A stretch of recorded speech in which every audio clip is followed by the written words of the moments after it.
the way I see it, some people are going to dislike me regardless, okay? But I got to give you a reason, okay? Because disliking me just because, that's too easy, okay? And the way my petty is set up, I got to do everything in my power to earn that dislike, you know? But, you know, that's just me. It is what it is. Baby, it's not just him.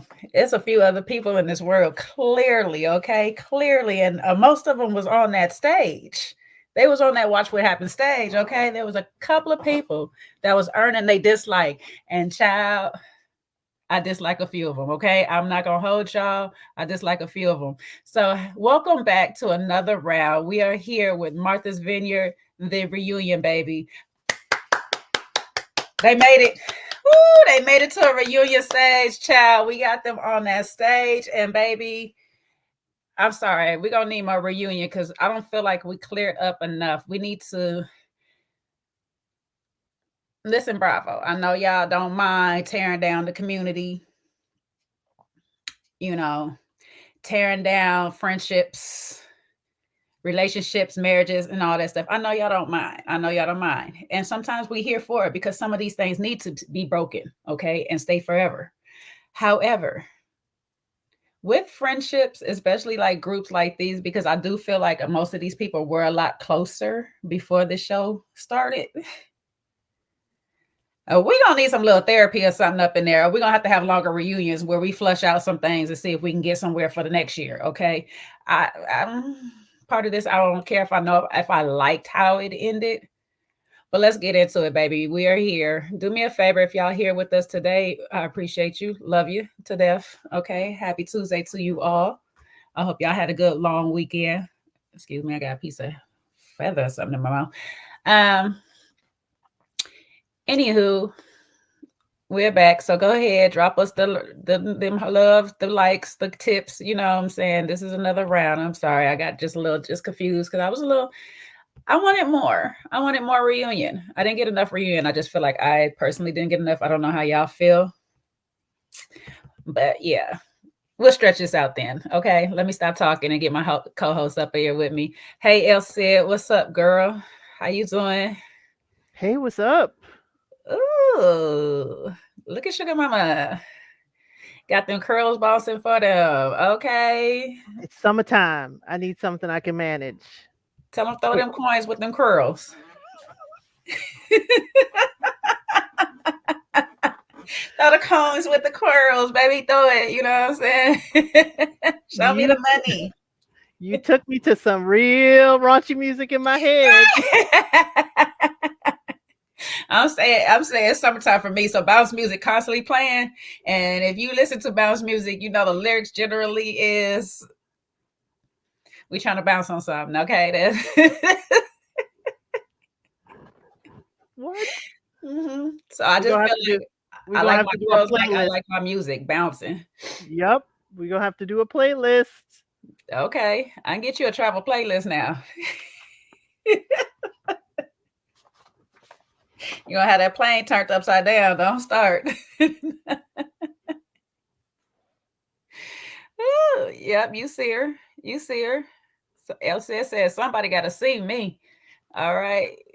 Hey, I have no supervision for the next 24 hours, so Oh Lord, not her unsupervised. So we gonna see what we get out of this.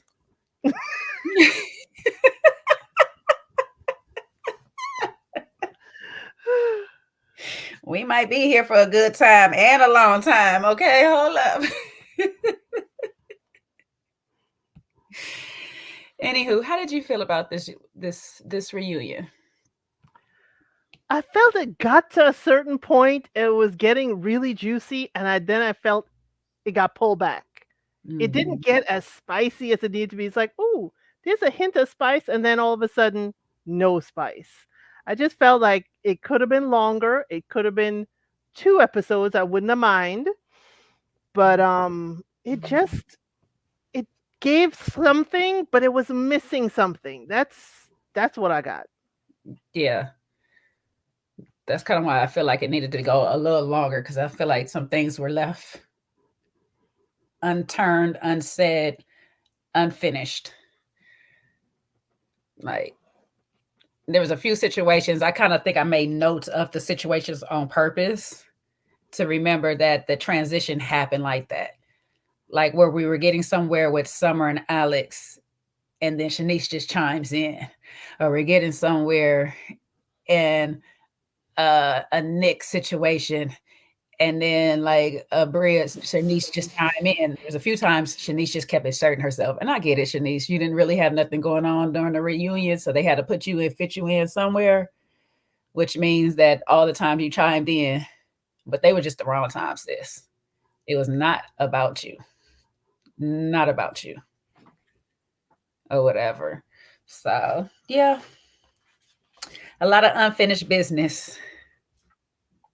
The unfinished business was Milo was not with us. Milo checked out already and was at boarding school already for the reunion. We did not get any Milo. International boarding school. Whew, poor dog. Well, at least he at least he gets to learn different languages, okay? That's a lot better than some of us. You know, he got dual citizenship. You cannot be mad. You cannot be mad at this dog, okay? It's like he's been places a lot of us will probably not be ever in life. So It's like Bria said, both of y'all can't behave. I need both of y'all across the continent, across the oceans. Ooh, after she looked back and see how he was behaving all season. Because my soulmate is in Tribeca. They probably didn't get that deposit back. And if the soulmate in Tribeca, she got to be free to move. She said, you spending the summer with your daddy. Mama need a life too. Oh, poor Milo. He tried to run away before he got the chance to have to stay away. So, you know, he decided to waddle himself on back in. But now he at boarding school with Simon. I don't know. Anyways, the reunion started off with Preston saying he's engaged. Well, Andy introducing each person by thing. So Preston is engaged. Noelle is here to shine. Nick has been running back and forth to London and Boston within 6 days apart, meaning his marathons. Okay, if y'all didn't get what I meant because you didn't watch the show, that's your problem. Summer wants to coexist with everybody. There's baby Silas. Milo is in Germany with Simon, and Juvenile has blocked Jordan. And the other part was, has Natalie finally cut off Amir's manhood for good, and Alex is just going to be himself. That was basically everybody's intro. Did anybody stand in or stand out to you?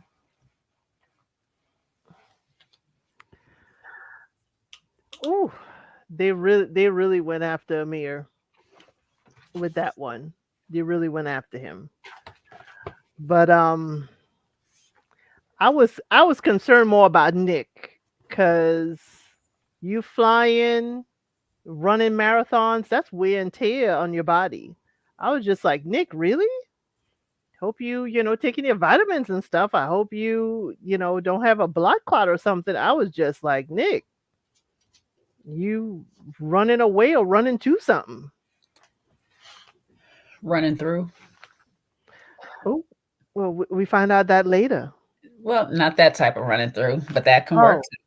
God works in mysterious ways, child. God works in mysterious ways. If it was meant to sound like that too, it possibly could be. Because in DMs, I heard it's popping now. Okay, hey, watch out.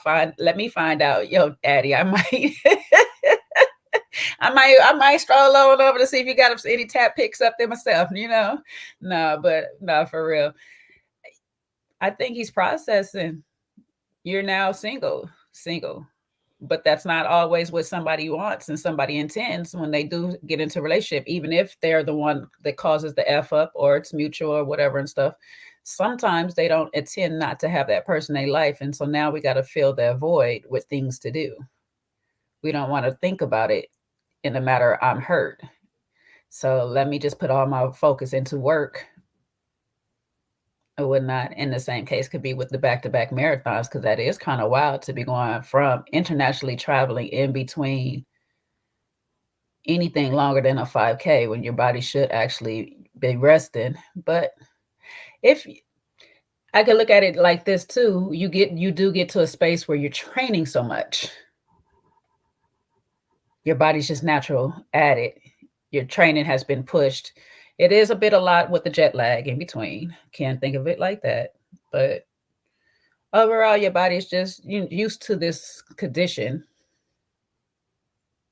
And it was a good runoff. I don't know. It could be one of the two. Could be both. Yeah, everybody else was shade. Everybody else was something, but those were the only two. I was like, "Ooh, Andy, you really went after Amir," and then I was like, "Ooh, Nick, I'm concerned." But Nick isn't Nick a model as well, or does fashion? He's into fashion. I don't know if he's doing modeling, but I can see that now he's on this show. That could be some of the Yeah, advertisement that's coming to him. yeah. I don't know. I wish Seaway was here because she's like one of our resident. Marathoners. Uh-huh. Like, child, I ain't trying to do no long distance unless I have to. That was New York. If I got New York is a marathon. Danny M says he does model. So there's that. Okay. Mm-hmm. So maybe He he is in just great finds shape though. yeah, maybe he just finds some place to run or a marathon to run, wherever he ends up. But that's the only thing that kind of like gave me pause. I was like, okay, Nick.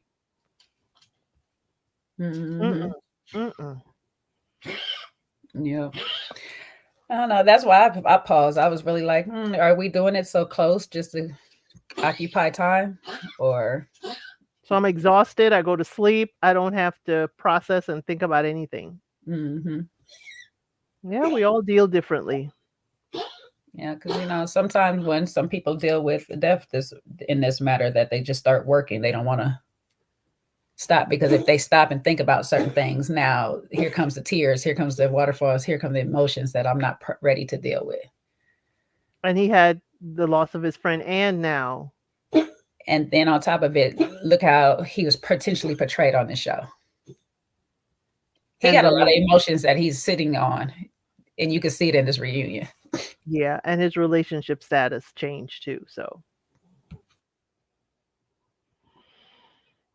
yeah, everybody else I was like, but Nick, I was like, oh, but you know what? Preston did scream to me like he proposed because he said, I can't wait to get my ring.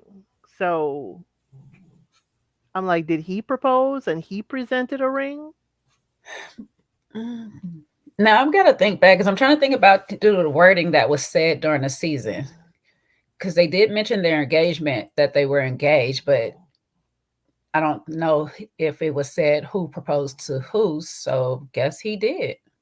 Oh, there goes Sean. Preston proposed. So I guess that explains it. When people just be in the chat when they should be on the platform, it's just, I don't hate to call that out, but it is what it is. Okay, not where they're supposed to be. You would think for reunion time he'd be a little bit more on time. That's all, Maybe he's looking for wardrobe. Nah, I'm just gonna shame my friend into things that he's not used to. That's all. This is what most of the people on this cast do. They shame their friends into things, you know what I'm saying, and make them feel bad until they get them to change the way they want them to, and just instead of accepting them as the people that they are, Okay. So I'm just trying to shame my friend into it. That's all. Good to know. I'm trying to be like the Martha House of people. Okay, that's all. Good to know. Because the shade was everywhere. Nobody want to take accountability or whatever for that. The fact that they just miss their friends the way they used to have their friends. Yep. They want to just keep their friends in these pockets. And it's funny that listen, y'all gonna not agree with me today. Y'all not gonna agree with me. A lot of people are not gonna agree to me. Jasmine was not my favorite. Was not my favorite this episode or whatever. She let me down. Preston let me down. Amir, I didn't have high hopes for Amir in the first place. Noelle let me down. Yeah, Noelle let me down during this reunion too. I was like, okay, all right. Noelle was a little too performative for me. It's just a little too performative. That would be why she let me down. Thanks, Andy. Thanks, Andy. It was Well, listen, Jasmine was doing the same thing, so I can't say too much. Okay, it was. Oh, you're so funny. I was like, I see you, girl. I see you. I see y'all. I see you both. I don't know. Yeah. I don't know if anybody else let you down before I asked Seaway the question. Alex was on mute. I guess That was all season. that was better for me. I'm glad they didn't make him sing. Oh my God, that would have took me. But I don't know. I don't know if Amir is just willfully clueless or if that's just him. It's like, oh, that he let me down, but I wasn't expecting much either. But even Jordan let me down. It was like, oh, okay. I was expecting more in the conversation between her and Jasmine, and I think that's another part of where it got pulled back for me. It was like, okay, we're getting somewhere, and then all of a sudden we've stopped. Because I'm not her friend, but I got secondhand embarrassment for the way she talked about Jasmine and her pregnancy. I was like, oh no.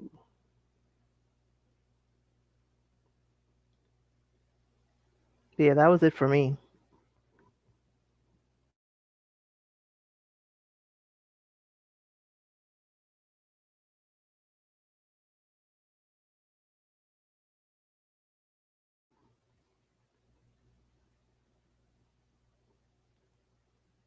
Can't hear you, Jay. My bad. I'm talking about Seaway not there. I'm over here just having a conversation on mute. I'm like, oh, Seaway, what you think? Hey girl and stuff. And then I'm just like, oh, I guess Seaway not there. I kept on checking my phone. I said, uh-oh, all right. This ain't working. I'm just talking away on mute. My bad. Well, I'm walking through the streets because Sean was helpful and told me 4. In my head, I got 4 Central. So I was rushing. I was going to be home at 4. Oh, thank you. But no, it's not 4 Central. So I'm in the streets, but I'm here. Take your time. Take your time. I'm just getting your first thoughts and who let you down on the episode. Lots of people. Sorry. If the elevator cuts me off, can you guys still hear me? Can still. As soon as I say it could still hear you, it went out. Well, I can still hear y'all. Okay, no, you're back. You're back. Y'all can still hear me? Okay. Yeah, you're back. Elevator works. Noelle let me down. I would say the segment between Jasmine and everybody let me down. Not the individual people, but the segment really, really was disappointing. I wanted more. And Summer deserves a raise because she brought it. But yeah, I think it was mostly Noah. Oh, and then Preston let me down, but I wasn't surprised because Preston has been low-key pissing me off. I know Sean, he's been pissing Sean off. He's been making a lot of people mad. Preston has been really making me mad, and he was consistent yet again. So I'm not even gonna say let me down because it was right on. It was right on. What's the word? English is not good for me today. It was on par. It was Right on normal. par. Yeah, so, but I would say Noelle really, really disappointed me. That was the main one who I was like, you're doing too much. You're doing way, way, way too much. I wasn't a fan. So, yeah. Hey, Sean. Welcome to the conversation. Hey, Wait, before Sean go, Preston's boyfriend, fiance, is a lawyer who my husband knows. I didn't know he was a lawyer too. I guess he was all in our same circle. I had no idea. Okay, I was about to say Preston is a lawyer. Yeah, I just didn't know. I didn't know the fiance was one. Yeah. Yeah. That's so funny, Seaway, because my cousin that you know, she knows him too. They went to NYU together. Oh, see, that's not surprising. I guess he was like really in the he was heavy in the National Black Law Student space. He was like super active and involved. Yeah, so my husband seems like he knows him well. At least knows of him well. I didn't know him, but yeah. Hello, my dear JJ. Hello, how are you today, my dear? I'm okay. Are you still a little salty with me? No, baby. I Okay. know how you gonna get down. You know what I'm saying? I just know. I let y'all be. I just was cracking a joke. I had to You come in know, on the humble because I said you just crack the jokes like she's everybody on this show do. she's getting a little testy with me. I don't want to be on the naughty list. You know what I mean? So. Sure you do. What you do to Jay now? Oh, she was mad. She was mad that I was in the chat commenting and not up on the panel. Oh, well, you gotta give him some grace because Sean did ping me, so he's No. Uh-oh. Look at He's that. good. I No, got an no, no. advocate. I No, got an Seaway. attorney. No Seaway. fees. Pro Seaway. bono. She could be attorney and no fees, but here's the thing, okay? I watch Sean do this all the time. Sean, I'm not gonna tell our friends Okay, personal guys. Let's business. I'll not. tell us in the back. We're talking the background, Seaway, okay? We about to have a LBB panelist We'll reunion talk up in the here. background. I'm not gonna put my friend business because out like that, okay? because We'll I talk in the swear background. Sean been on his best behavior lately, and if I'll say that. So I Oh, was here like, Now goes man, listen, what I'm you Seaway. about to do? relate it back He to the hit me with show. the lately. Seaway, I'm about to relate it back to the show. In the way of some people should have had their girl code and kept it off camera instead of trying to expose people and not take their Oh accountability. no! Oh Okay, I'm gonna talk no! about you off camera. I'm gonna talk about him off camera, okay, to his Lord face, help but us. still Oh, I off know he camera. did. So I know he did. You ain't gotta tell me. I actually know he did. Uh-oh. Here we go. I stay in the doghouse, I guess. It's a perpetual place that I reside. You sound like Mark. He's such a victim. He was like, okay, add it to the list. Oh yeah, it's added. Exactly. I don't even fight it anymore at this point because I'm Just just go ahead, laying add there it to some the way, list. somehow. No, go ahead, Sean. Tell us who disappointed you this week. Well, most of our disappointments align, and similar to what Seaway said with Preston, that's, I think she was trying to say on brand, and I was on brand, so I wasn't shocked. Yes, yes. I wasn't shocked, but he aggravated the living daylights out of me. Why he could not express what was frustrating him with Jasmine didn't make sense, So he definitely aggravated me. Amir aggravated me, which is a new one. Uh, no, well, not, I mean, she's like at the bottom of the list. She just did a little too much, but she did aggravate me a little. I can't even pretend like she didn't. She did. Um, who else? Shanice. But I think that's on brand for Shanice. Who else? Who else? I think Summer annoyed me, but I wasn't surprised per se, and then Jordan a little bit. And that's it. Okay, we got some balance around here. Most of us agreed to disagree on a few. So there's that. Anyways, the show started off with the Summer, Alec, and Noel package. And the first question was who ended things between Alex and Summer? He basically said he communicated, and Summer said it was all lies. Okay. I don't know what to tell y'all, but somebody at this daggone table There is. have been a lot of lies said around this dinner table here tonight, but that you can't believe. I don't know. What y'all think?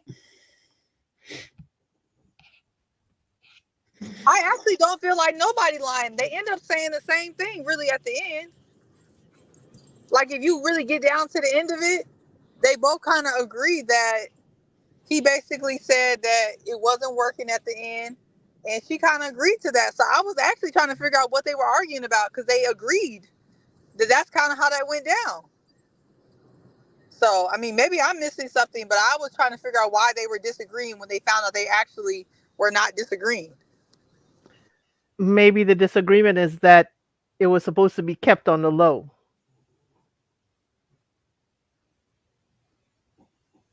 Maybe it wasn't fodder for the group. Doesn't seem like we're entering the group as a couple, so it's just we had fun and let's leave it there. Right. don't know.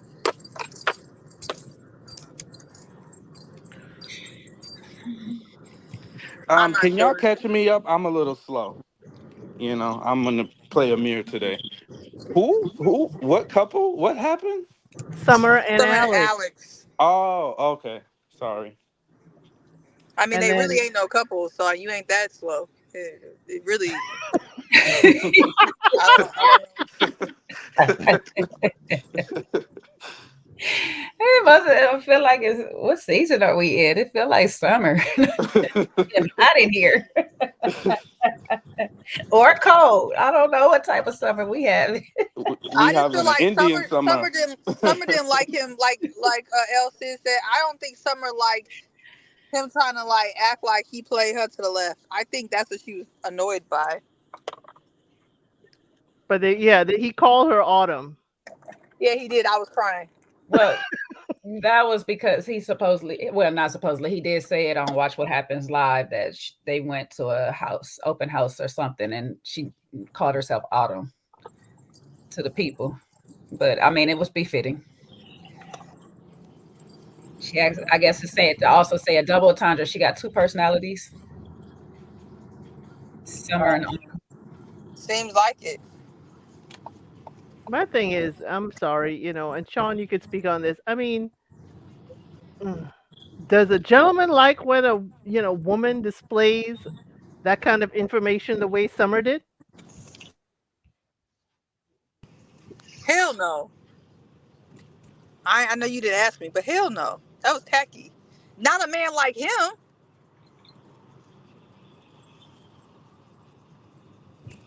Yeah, I think just the whole dynamics about how their relationship went, especially or their situation went, especially because it seems like she did want a little more than he wanted, but he was upfront about what he wanted and where it was going, and then he kind of back towards the as things started to fizzle out. I just think to throw that in once everybody's together is just a little, yeah, you might not like it, you know. I don't know that I would like it put out there like that. It wasn't like she was necessarily being complimentary about what went down with them. So yeah, it just makes everything a bit awkward. I just feel like if Noelle wasn't being so thirsty, the issue wouldn't have even come up anyway. And I'm not trying to defend Summer, but Noelle was being super thirsty. It wasn't even like Alex was even trying to get at her. She was trying not to say nothing at all. She was kind of darned if she do, darned if she don't. I mean, she didn't have to say it like that. But they were mad that she said that they just hung out. Then they're mad that she said that he was in or out or around her. I'm like, okay, well, this girl's either hot or cold. So she tried to leave it at we just hung out. That's not what y'all wanted. So I don't know. my biggest issue was why nobody come at Jordan, but allow Jordan to defend herself in this moment, because she was the one who actually pulled a mirror and got this whole mess really started by sitting here basically contacting other people, namely Nick. I don't know who else she sent it to, but we know it came out through Nick. And she good with Preston, so it kind of probably went to Preston too. But nobody addresses her for the fact that she the one who's spreading out the information that they together. Now, it's not about Summer telling her good friend, hey, look, who I'm hanging with. It's not really about her taking a picture without him seeing or whatever and stuff like that. It's really about your friend being messy and spreading all the information to everybody else. Nobody addressed her. Alex, why you didn't address her? Because she the real reason that you even know about it in the first place. We can sit here and say Summer don't talk to you, the person who's supposed to be your friend, but that's what the problem with Summer is now. She's not talking to her friends about the things she actually should be talking about. Maybe that's what the problem is too. Yeah, she's a blame some. She should be talking about some other things that she got going on instead of this man. However, she decided to share this, and look how they betrayed her trust. This is what she been crying about in the first place. People betraying her trust.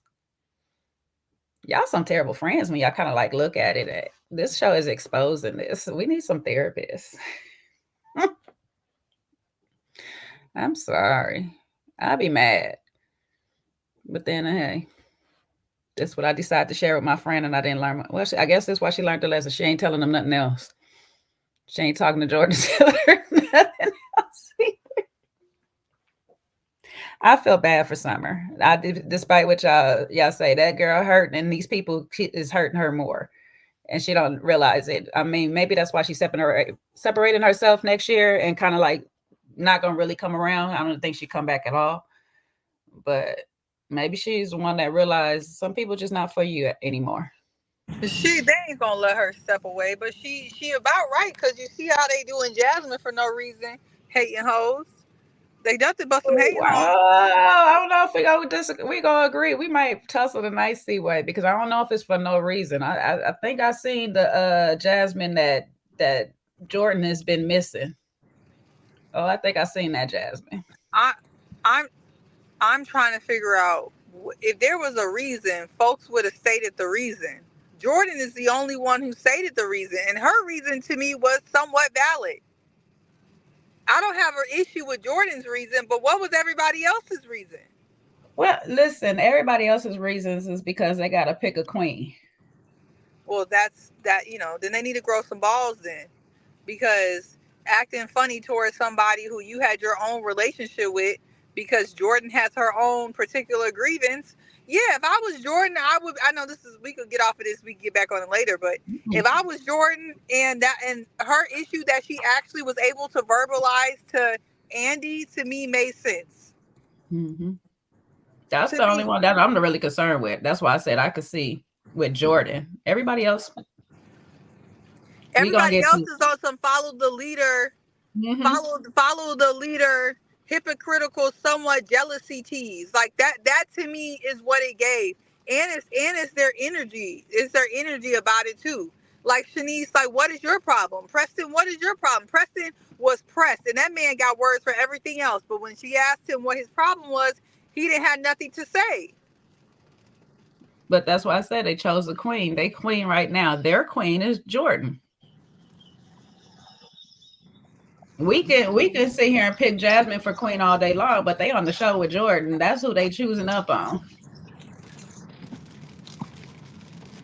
Like they say, they don't check Jordan. They don't tell her Jordan nothing or whatever and stuff like that. They chose Jordan over Jasmine in their fight.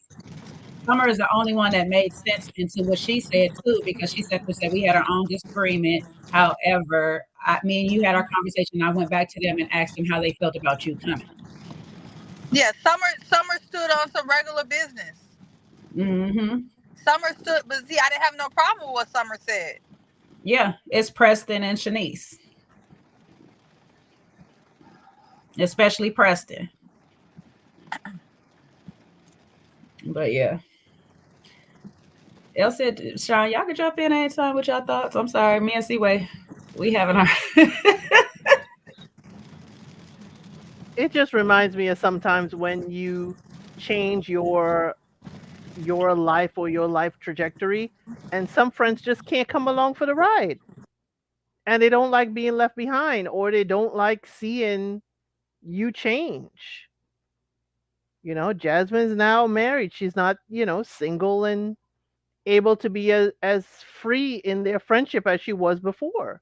Now she's bringing her plus one, and I think that's the whole thing. She's trying to navigate a new period in her life, and they got to navigate it too, because she's going to present differently.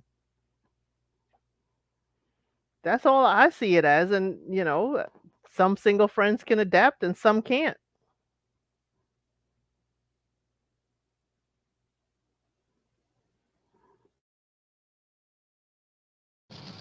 My thing is though, like Raven said in the comments, Preston bald head, small head behind shouldn't have been up in their wedding though. If you don't like people, if you was not beefing at that wedding, you should still not be beefing. Like, why were you even in her wedding if you don't like her for no reason? That's how I feel. Now the Jordan situation, I get. Yeah, to me it didn't, and that was what kind of bothered me with Preston. It was like you don't have a legit reason that you can articulate about what she did to you, what caused it, and why you don't like her. But all of a sudden, the same friends that you were introduced to through her, you're now aligning with against her. So to me, I wasn't feeling it. And then, in his interviews that he's been doing, he's been real shady. And then he was like making these silly comments that really don't even make sense because he made some comment that, really he knows her because of his fraternity brother, and spouses, you're usually not friends with people's spouses. I'm not in a fraternity, but I know plenty of people that are. And that's just not true because it becomes like a fraternity is like family. It's a fraternal order. Same for sororities. They're like families. So your families, whether they are Greek or not, are all incorporated into, you get that love. So I'm really not understanding how he used that to try to say, that's why he was never really cool with her. Then if she was being iced out of the group for the Jamaica trip, and then to not and to be on the list of she shouldn't come, meanwhile you don't necessarily have a direct issue with her, but you're just kind of piling on and saying, oh, it's because she's the common denominator. But what's point to the reason, point to what it is. And then, for him to then fast forward to say, well, him and Silas even have things to talk about. Bro, I think that's weak. I think that's whack. I think sometimes when you have a friendship, especially like a fraternity brother, your line brother, you got to put some things aside and be like, let me put the petty to the side, and let me just, this is a significant relationship, and you are in these people's wedding, and you can't put something to the side to just move on. She's having a child, your fraternity brothers, expanding his family, and you can't even just put it to the side and say, you know what, we can hash this out. This man is overseas serving the country. Things could happen, and you want to let some petty nonsense get in the way of your friendship and extending love to his wife who's by herself. I didn't like that at all. That really bothered me, and that's one of the main things, other than some of Preston's messy ways, that just rubbed me the wrong way. Jordan's going to be Jordan, so I don't know what to say about her. You said it, Sean, because I don't think people understand how hurtful it is for you to have somebody standing up at your wedding, and that's like when you're standing up there, you're supposed to vow to have that person's back unless they did something to you that is just insurmountable. And like Sean said, when he went away and she was alone, I think it says a lot about them folks' character. And I'm not talking about Jordan, but the people that pile on to someone who's in a vulnerable state. It's like, no, honestly, if I was Silas, there would be nothing for me to talk about. I'm overseas. My wife is pregnant. You're supposed to be my line brother. You're like, what is the reason? And then you're being nasty to her. And then you're so articulate. You got all the words for everybody else, but you can't say, what did this girl do to you, or do to anyone to deserve that type of treatment? And if you just don't like her, then you just need to stand on that. Don't act like there's anything to talk about. If you're just saying Jasmine is annoying as hell and you don't like her, just say it. Because when you say that, you're done, right? Like, then you're actually done. Just say you don't like her and you won't like her. Then there's no need to talk to Silas. There's no need to talk to Jasmine, and we could be done. Like, I just feel like that's whack. It's very, very whack. Now, here's my thing. And I'm going to play a little devil's advocate, but not too much, because really I'm not team Preston on any of this, really, because I do think that there's a point in time that the conversation, if he was truly trying to be her friend and wanted to salvage this friendship, there's a time and place off camera that he could have did that. And it still has not been done up until this point of this reunion, which is said by the wording of what they use to say or whatever. He said that he gonna have a talk with Silas about whatever it is that him and Silas they're falling out about and disagreement. My question would be is, When did it all take place? The fallout between you and Silas? Is that the same fallout that's causing you not to talk to Jasmine or act a certain way with Jasmine or whatever? Was something said in the house last summer, or did this happen before the show? Because when he does his, and they said in the chat, his press tour, it's very inconsistent. The story is very inconsistent on the press tour. And I've been noticing a lot lately with a lot of people who's been running to the presses every single chance that they got to tell their story. Them be the most problematic ones that on these shows that we have watched. You know, I will name them, but I shall not, just because, you know, I'm trying not to be petty.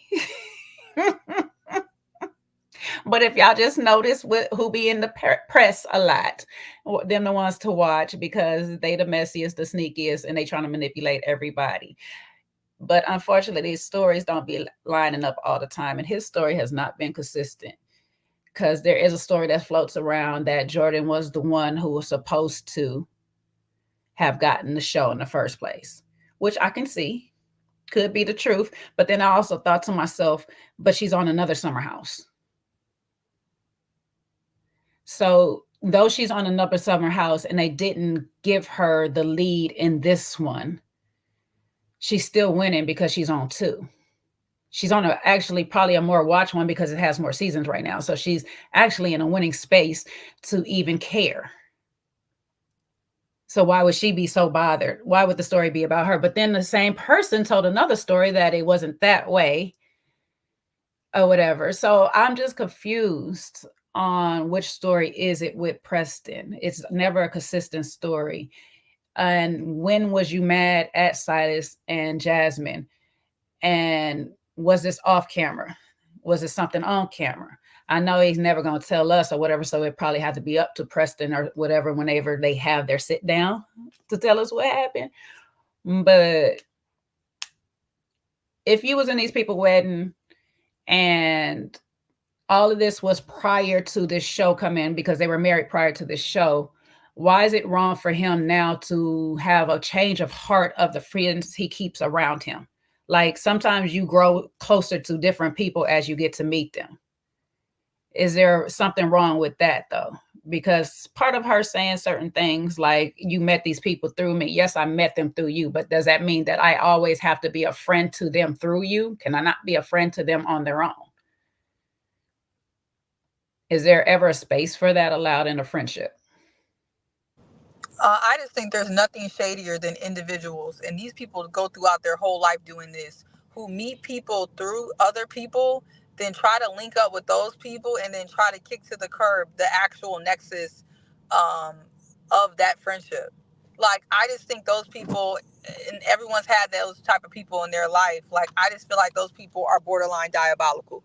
I guess to answer your question, like, do you always have to keep the same nexus? No, when it's natural, you know what I mean? Like, if it's a natural breakdown, then, no, right?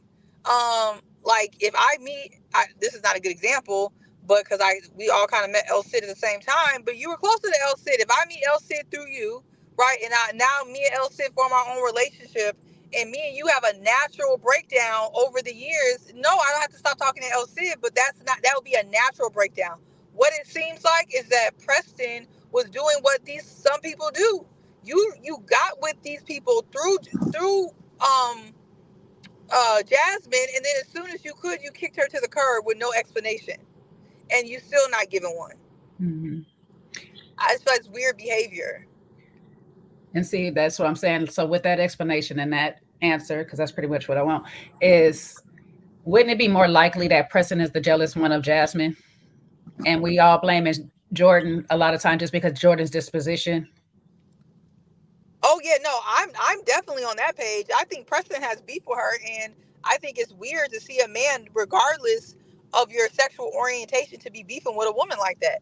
But yeah, I do think that, because Preston is one of the few people, him and messy behind Shanice, are the only two people who can't even fix their mouth to say anything about why they have a problem with Jasmine.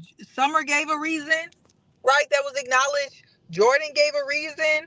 that was acknowledged that we actually all could see, right? We could see a lot of Jordan's issues, but the rest of them, Bria stayed friends with her, right? So Bria wasn't a part of it. So Bria and Alex is her peoples. Nick, I would say through Alex Association. right, And clueless Amir.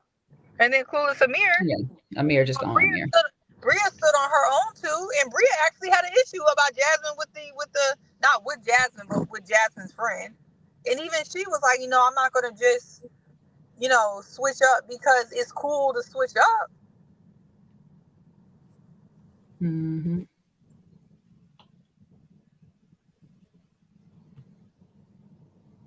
Rose says she don't see it. She think he more of a co-signer than anything. I don't know. If he's just a co-signer, then there's really no need to act so mean towards Jasmine. In my opinion. My thing for Jasmine, as you said earlier, I would need to reevaluate these friendships and move differently. Because if I am alone, truly alone in this, or just not with my husband, my support, and you letting any kind of beef, and you can't put that down while I'm going through this, then I got to reevaluate this friendship. I got to change the way I move with you, because you're letting your own whatever, come between you being there for me. I can't get with that. It's like, okay, I could put that aside. We're going to pick that up later, but you good? I just didn't like that. And to realize that even after the cameras were gone, they were behaving this way with her. Oh, unless she needed, I would have been like, forget y'all SummerHouse. I'll be at the house. Sean, we haven't heard your thoughts. Go ahead, Siwa. No, go ahead, Sean.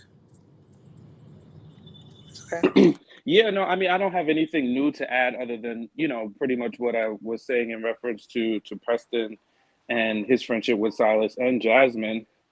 I wouldn't, to what else it said, I wouldn't let these people affect my money, especially if, and then I think it was also clarified a little bit more around the genesis of the story of how they all started. I think I think Jordan was the first point person, and then Jordan referred them to Jasmine, and then Jasmine kind of, gave a little bit more of the history, and then that's how everybody was brought in, because I think Jasmine did clarify that in one interview along the way, that's how things kind of started. But nevertheless, she is a big part. And even during the reunion, I noticed that there was a question, I forget what question it was. I don't know if it was surrounding Nick and his relationship, Bria and Simon, but Andy pointed to Jasmine and he was like, speak for the group. And Jasmine was like, I'm not going to do that, because she knew it would, get them annoyed again. And then she said, but I'll speak for myself and what my opinion is. So I think there is some truth to the fact that she is a big, Jordan too, not to take anything from her, but Jasmine is also a big part of how the group got together and kind of is one of the primary cast members of the show. Yeah, she just needs to do what they do on the Housewives. She just needs to come in and get her check, try to maintain a couple of relationships so she's not on the island, because, if you get too isolated, they'll try to push you out. But as far as like anything real, I'm good. She doesn't need to try to rebuild anything, but maybe her relationship with Jordan, and that's what she wants to do. Outside of that, to me, Shanice, I would be done with. Preston, I would be done with. Summer don't even want to be there, so it don't matter. I would try to maintain whatever relationship she can with Bria, and maybe see what she can work out with Jordan if she wants. Other than that, I would be done.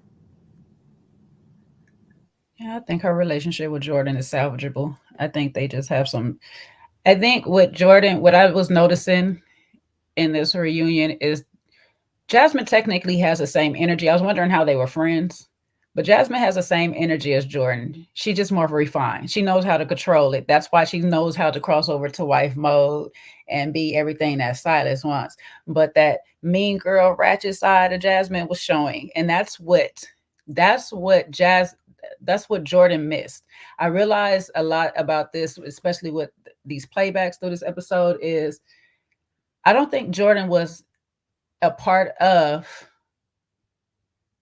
Jasmine's wedding, the whole arrangement, the hookup. It's almost given like they weren't as close through that whole transition of Jasmine dating him, however long she dated him for, through the marriage and all that stuff. They don't seem like they were hanging out and as close as they once was and one time, especially when she was single.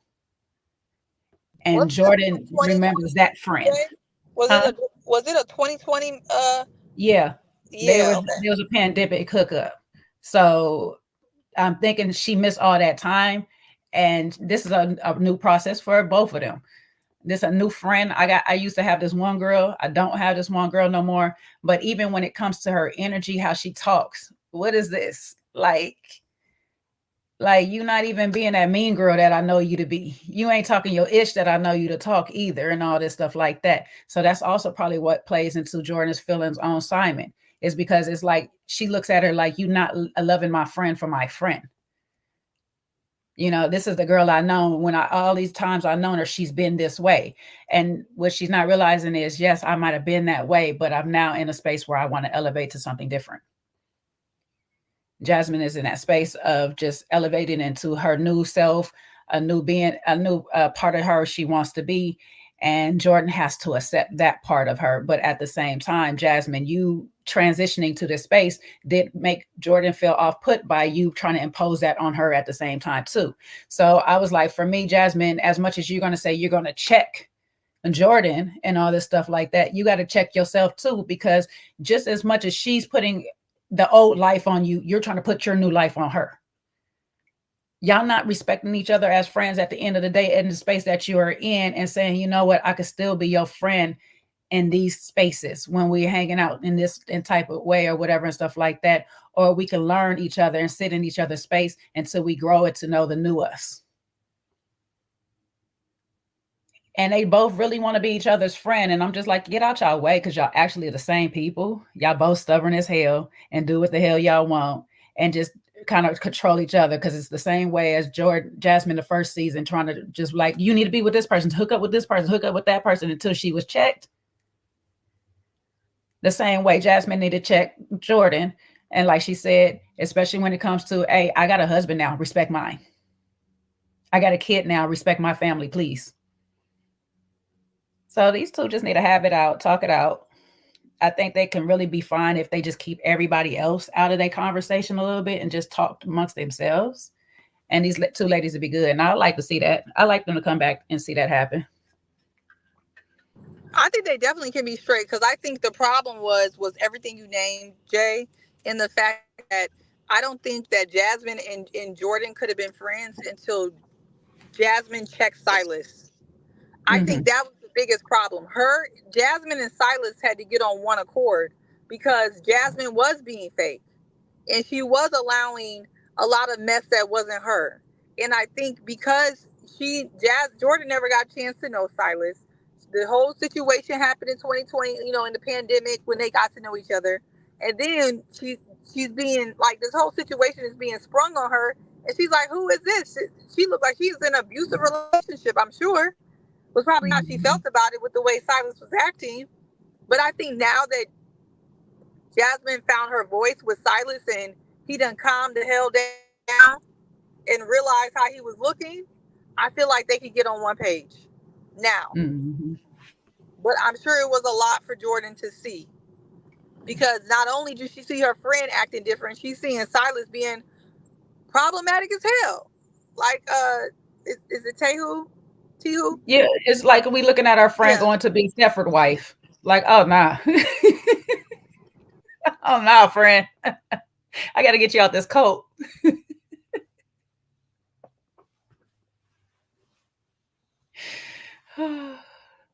And FYI, I see El Cid, is talking about Mariah coming back to be Jasmine's friend.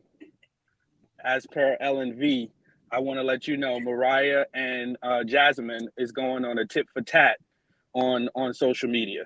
So Mariah ain't even with Jasmine right now. Well, we don't know because that might be good TV. They might bring it back for good TV. No, I think the collective doesn't, outside of me, does not really want Mariah and Noelle, the queen. It's just you in the mirror. No, it's not. You mean Bria? Bria is the main proponent that don't want Mariah on the low. But no, if y'all watch, Kempire did an IG live with Noelle, and he broadcasted on his YouTube channel, and Noelle goes in and tells all the behind the scenes. So, and she speaks about how some of the folks, feel about Mariah, and that's a brief portion of it.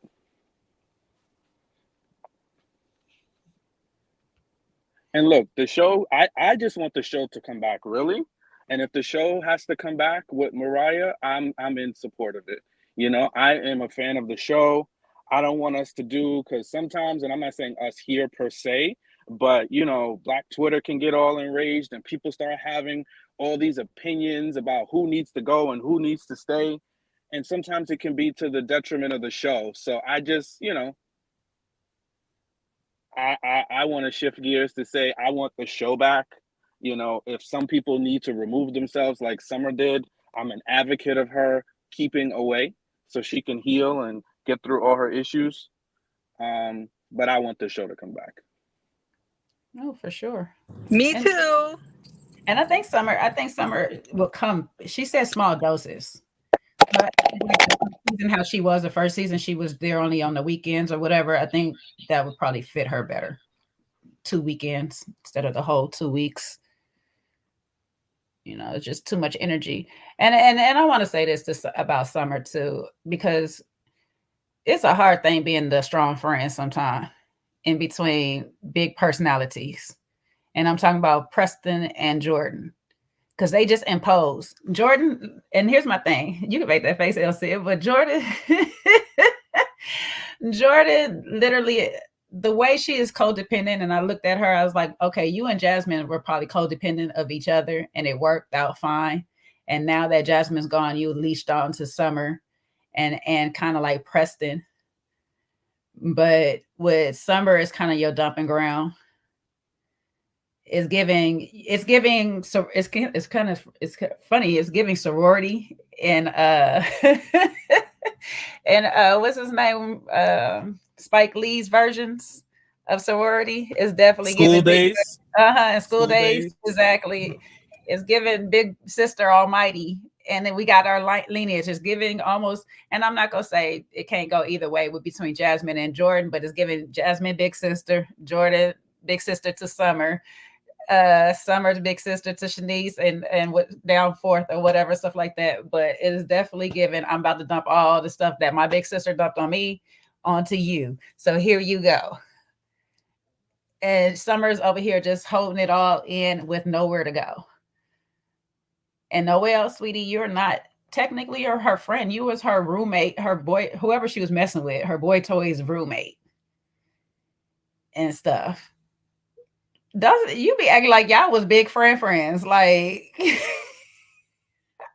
I'm so confused with Noelle. Y'all tell me. I said I heard from you a minute, but she was confusing me. Is Summer the strong friend, or is she just taking the load? That doesn't mean she's a strong friend. As you said, I can see the dumping ground friend, but I don't see her as the strong friend.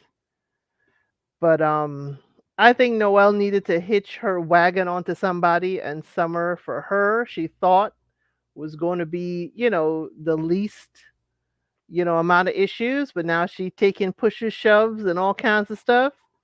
And she realized, I hitched my wagon to the wrong one. So now, like, hello, Andy. Thanks for asking me that, Andy. Like, ugh. I do not like Noelle no more. Oh, Lord, that annoyed the heck out of me. She looked great, but the behavior, the bubblegum attitude, no.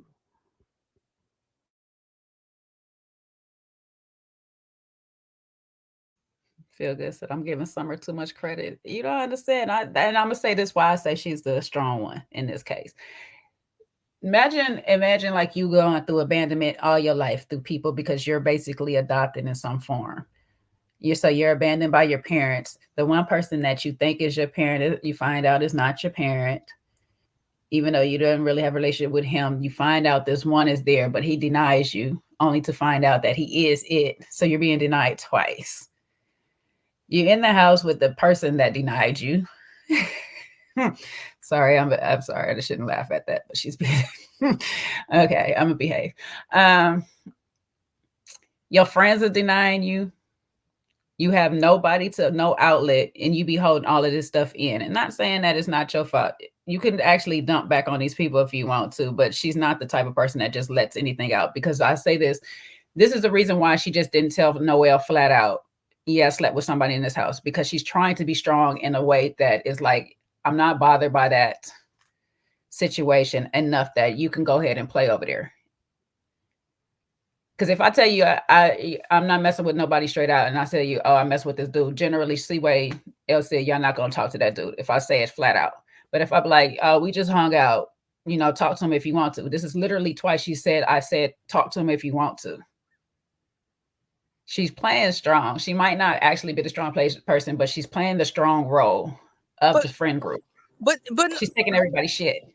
But Noelle is full of crap anyway, because to me, you're full of crap. They glance right over this. But even when what's his face, when Summer finally told her all the vulgar details or whatever, she was still down there to Alex's face. She still wanted to be with him. So my thing is, why are you acting like you needed the information so effing bad? What did you do with the information when you got it? You were still in Alex's face. Noelle was trying to act holier than thou, like, I'm not the type of friend that comes sleep behind my friends. Yes, you are that type of friend because you're thirsty. Somebody said in the chat she's a fan. She has low self-esteem, even though she's very pretty. Yes, you are. She's a fan, though. You're a fan. You're thirsty. You are that type of person. And my thing is, like Summer said, I don't have to disclose everything that's going on with me. I do not have to disclose that. She was trying to keep it cute, and Jay, I do agree. She was trying to be like, look, I'm not finna be like these girls who are really bothered. Even if Alex did hurt me, you know what I mean? I don't own him. Let me just move on. That's what she was trying to do. And they turned it into an issue. Well, what if Noelle was feeding off of the fact that, Summer really ain't into Alex like that. She, enjoyed the ride. Now it's my turn. What you mean, well, then stop crying about it. Then stop crying about that I didn't tell you. I didn't tell you straight out because it didn't matter to you. That doesn't matter. Just like it wasn't supposed to matter that I did mess with him or whatever. It doesn't matter to you. Don't keep bringing up that I didn't tell you. Why you keep making that an issue? Why is everybody making that an issue? Like Seaway said, I was trying to play it down so you don't have to feel like you can't talk to this man or I'm cock blocking or anything like that. I'm just trying to really move on and be cool. So let me move on, be cool, and stop bringing it up that I didn't tell you. You still talking to him. Do you? Well, I think one of the things that she did mention, which added some clarity to why it was listen, and how things played out was how they played out. But she said that she implicitly asked Summer, did anything happen with y'all, and Summer said no. So the biggest issue is that Summer lied and said that nothing happened. And then once she was faced with, the situation and I guess they might have had a little chemistry or whatever in the house, then I think that's when she went to, that particular comment about him being inside of her. So I think that also fueled why Noelle was upset,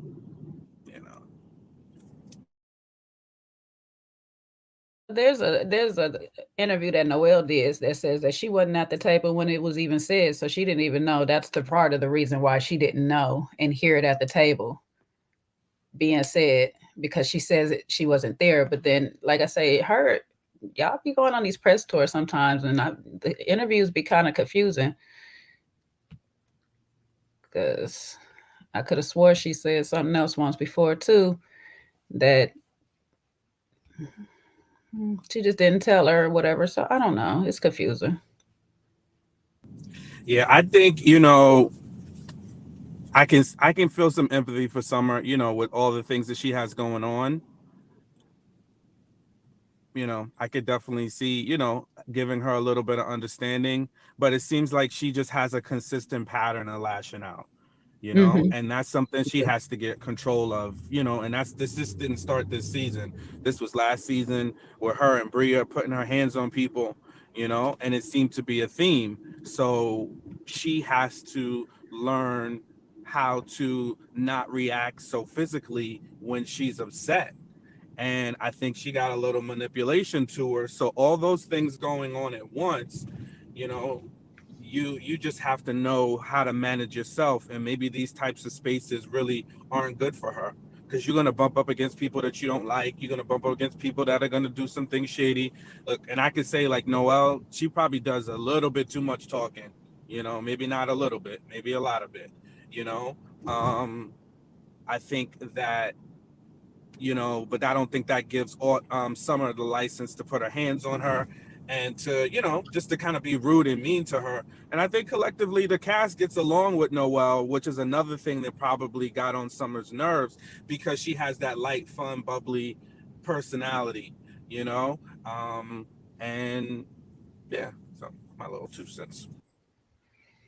I mean, shoot, Noelle got her own form of manipulation too, because all that she was doing and all that bouncing and stuff to try to tell us that she wasn't pursuing Alex. I was like, okay, you was pursuing. Okay, we're gonna change it to just I was just flirting. And on top of it, she wanted to just tell us that the Nick situation was just some rumors that Natalie decided to run with. She kept using the word rumor. I was like, oh, it's a rumor now. Granted, technically it is, but y'all was doing something on camera trying to talk about we were just having girl conversation. It was never supposed to get back in that manner with that intent. So what intent did y'all have saying it on camera?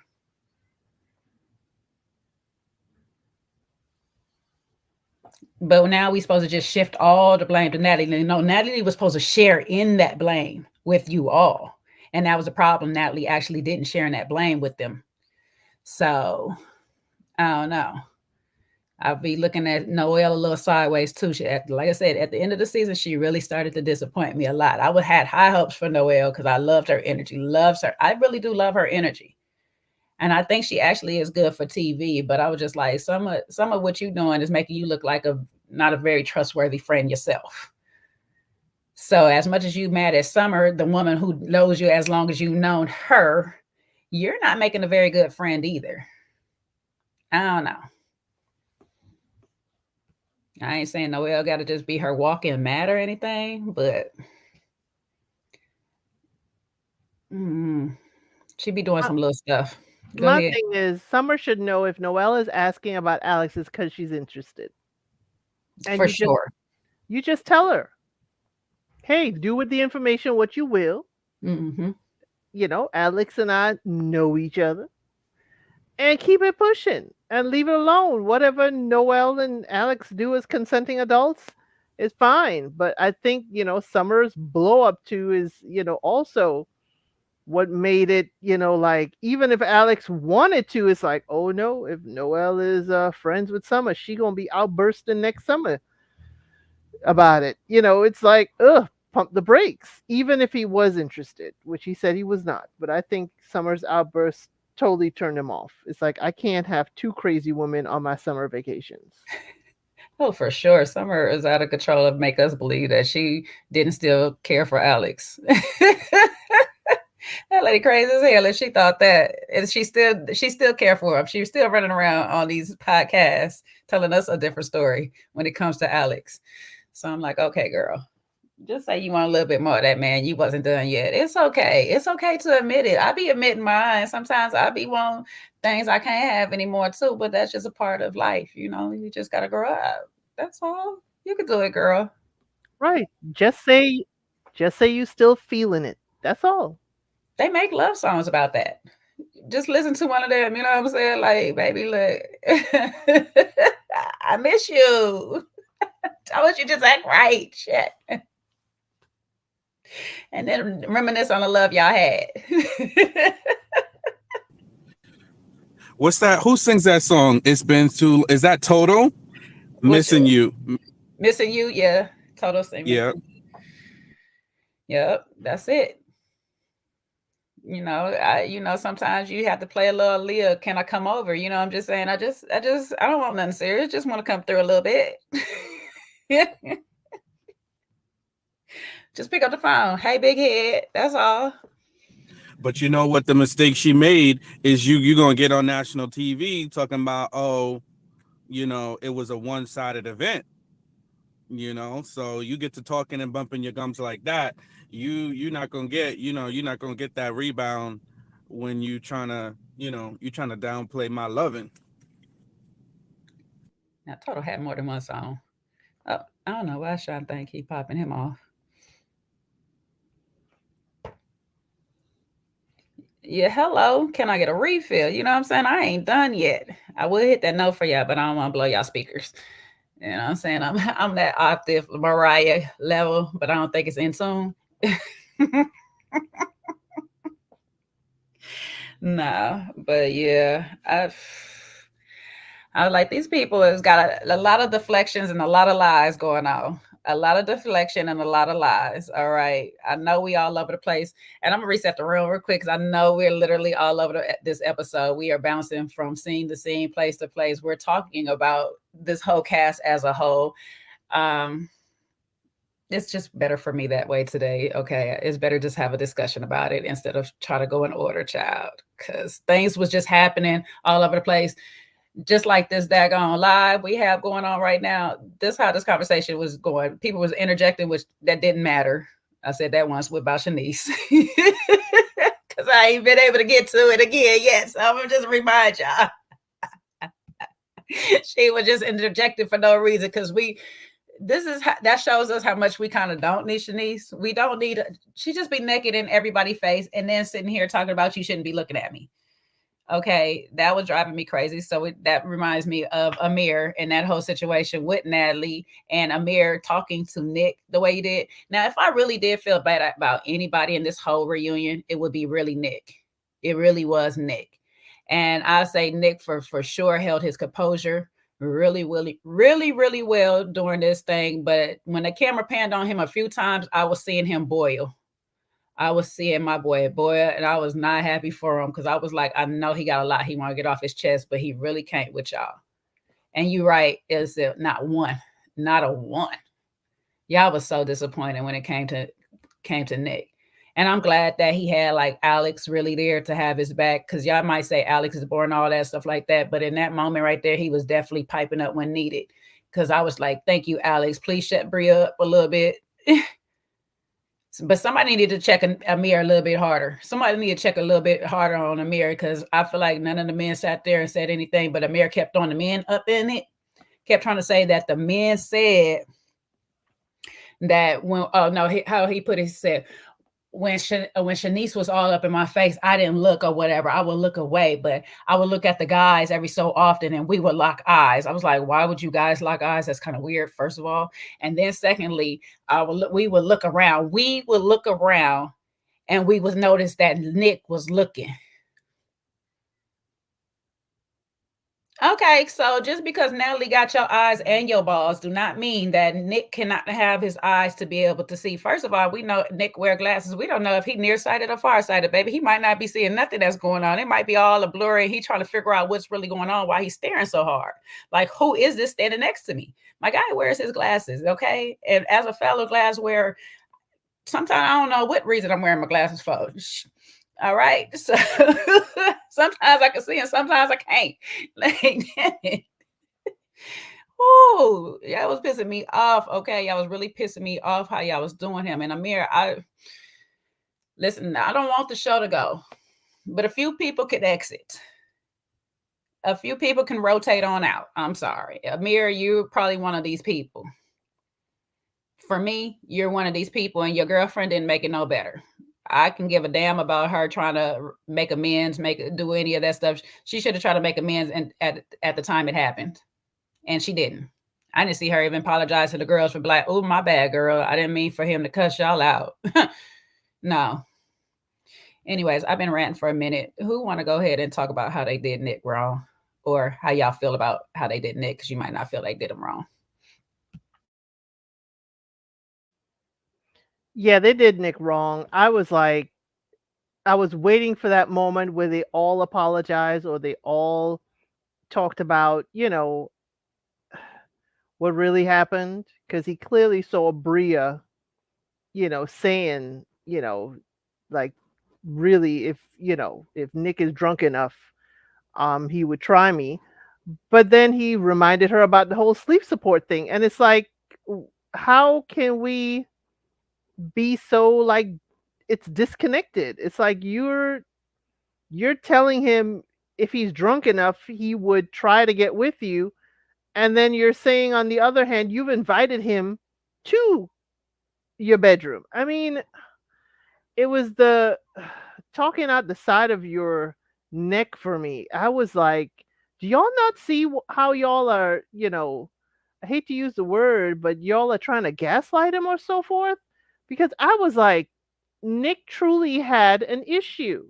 He talked about it, and they're trying to say, oh, we didn't know he talked about it with Summer and Jordan, and they kind of squashed it. We didn't know. So y'all are just carrying on. You could have damaged this man's reputation. He had a right to be angry or whatnot. But I just was like, I'm waiting for the whole Andy kind of like, hey, y'all, what was the catalyst of this? Why are y'all coming at Nick like this? And Nick clearly changed his behavior. And then y'all all on him because he put on some fake tattoos. Make it make sense. Come on now. Make it make sense. I think they're more upset that Nick is not an F-boy trying to get with all of them. I think that's the problem. But that's just me.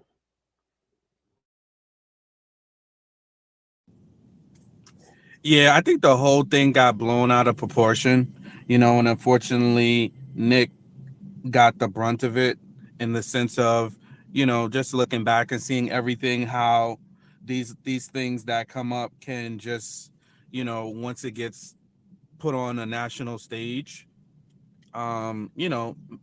damage his character. And from everything I've seen from Nick Kizik, his character, and who he is and his reputation are really important to him. So I think that was really unfortunate how that whole thing played out. My biggest issue was with Natalie and Amir, because they could have squashed the whole thing.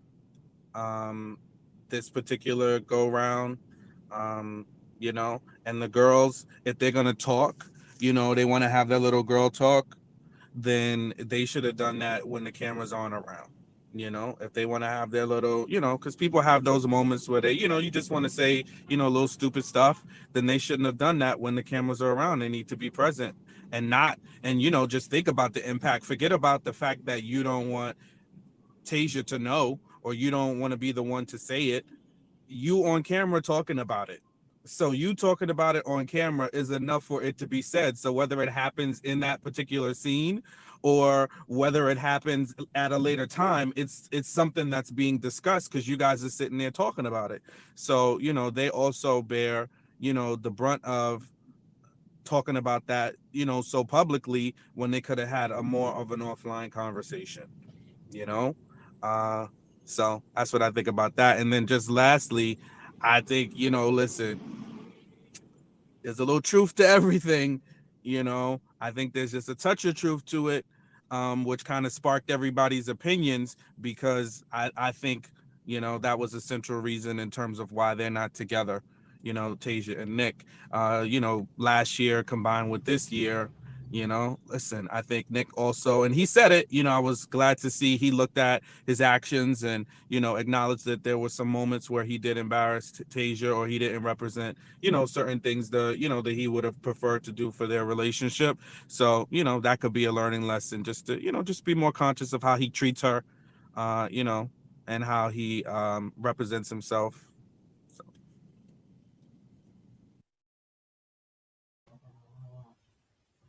Yeah. I do think that people were inserting themselves in some wet dreams of Nick that they were having. Okay, during their sleep support, because that was sounding real personal when Bria decided to finally repeat it back, even though she originally said she never talked about Nick, but she repeated it back.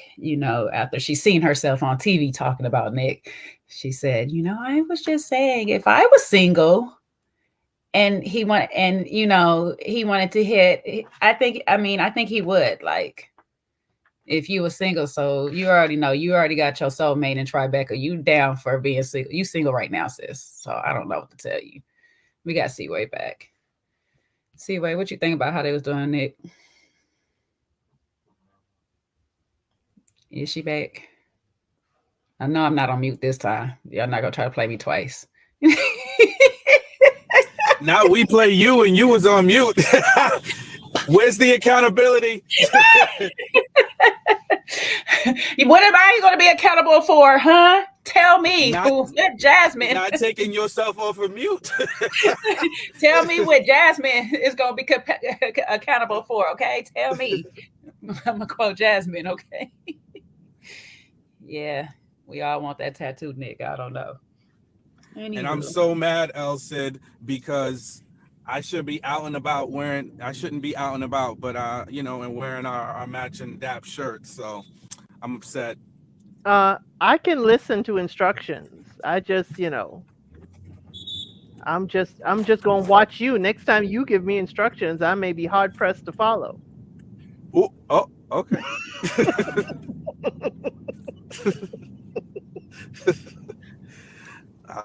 I'll take that.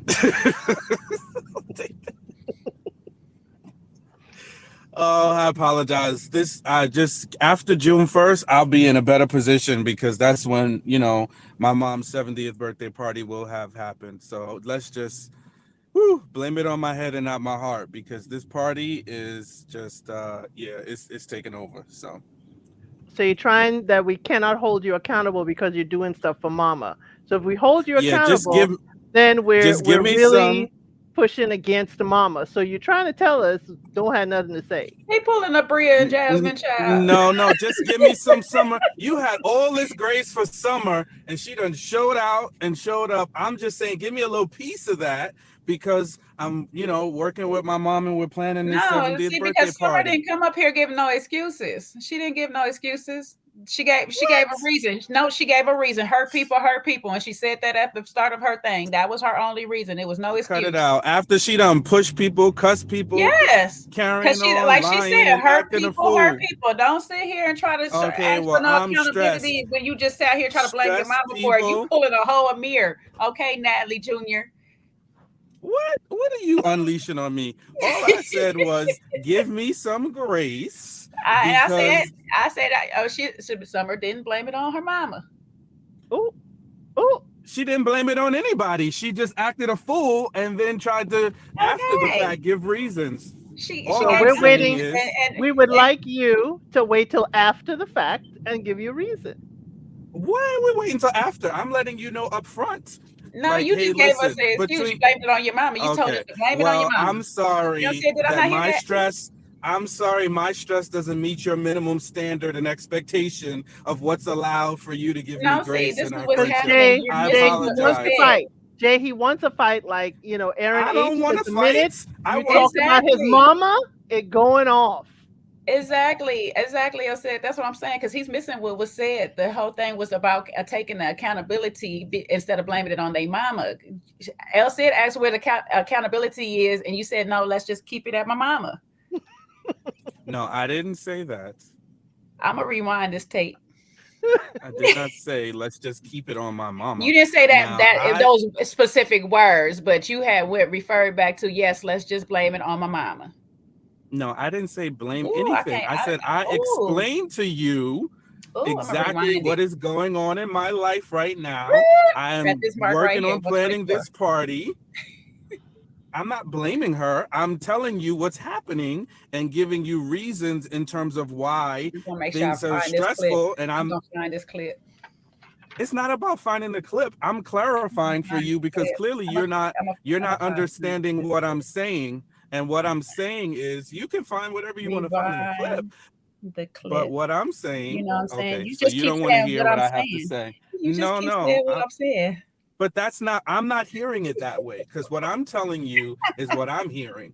And this is why these conversations are good as friends, because sometimes somebody says one thing and they hear a completely different thing. So we're not speaking the same language right now. No, you just said the same exact thing I just said 10 minutes ago. No, I did not. Not to me. I definitely didn't. Yes, you did.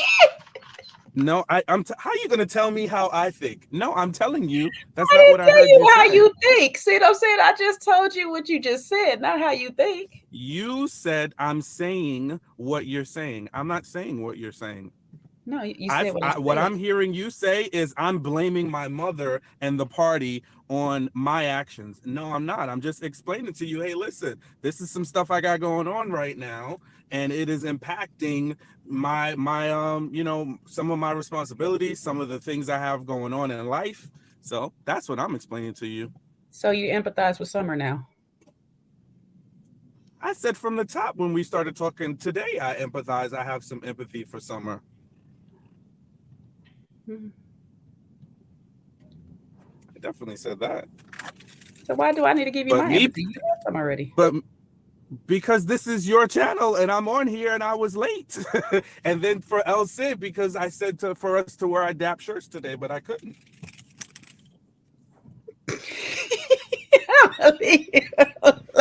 Because he is in it. You are a mirror. You are a mirror. So love it. I'm not being a mirror. Not at this moment. I'm very accountable for what I do. And I can say, hey, listen, I effed up. But I'm going to let you know. You just want to fight with me for whatever reason today. You want to fight I with believe me. you, love, because you're driving and you're trying to focus. Let me leave you.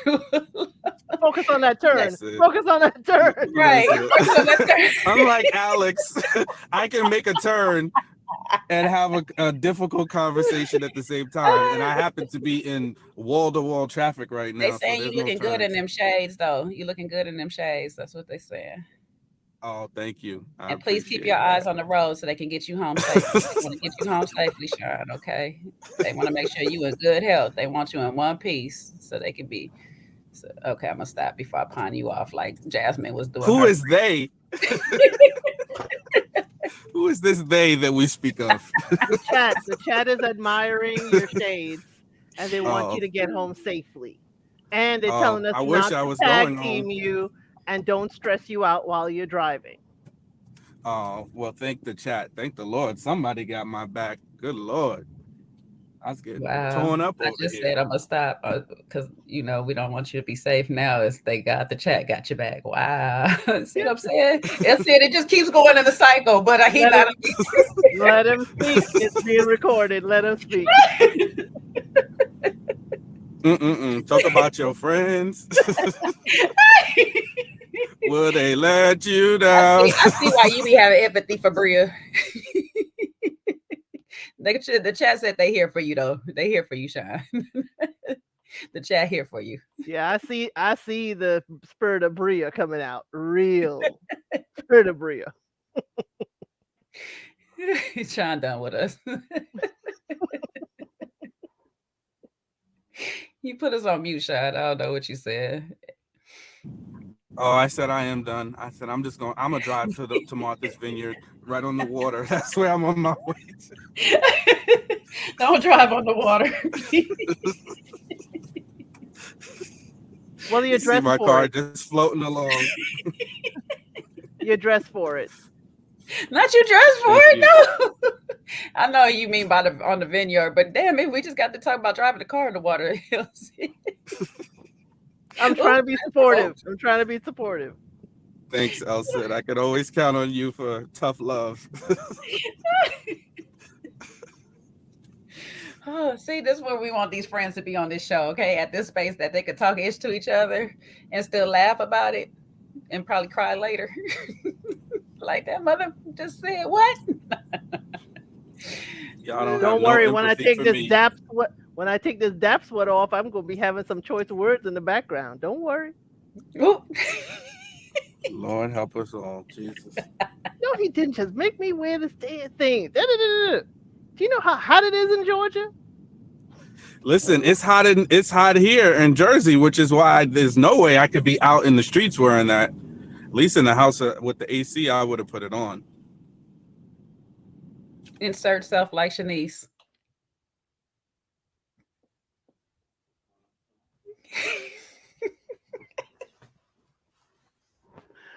Oh my gosh.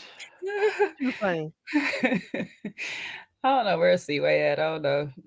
She ain't messing with us. She ain't even chime in. Anyway, though. I'm here. I'm trying to get my computer up because this Uh, phone ain't working. I hear y'all going back and forth. I we don't know was if y'all talking going about back the and Nick forth part or about it. whatever. Did you have any words on Nick and his? I didn't hear it because it lost service in the garage. I don't know. We just have the whole package of Nick.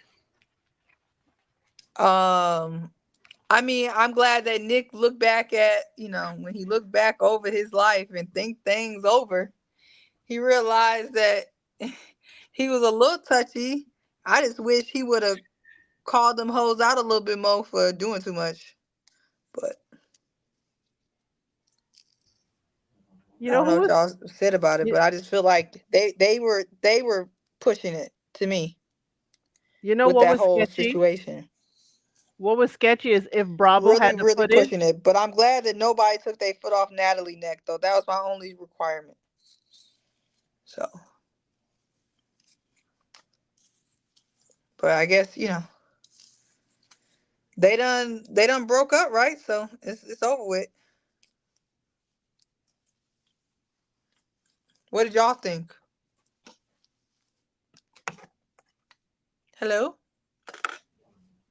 Wait here. I thought Elsie was trying to say something. I was trying to say if Bria said, the girls agreed on the hammock not to say anything and it's not going any further or whatever, but Bravo never showed that. Sorry, Bravo never showed that footage if it really happened.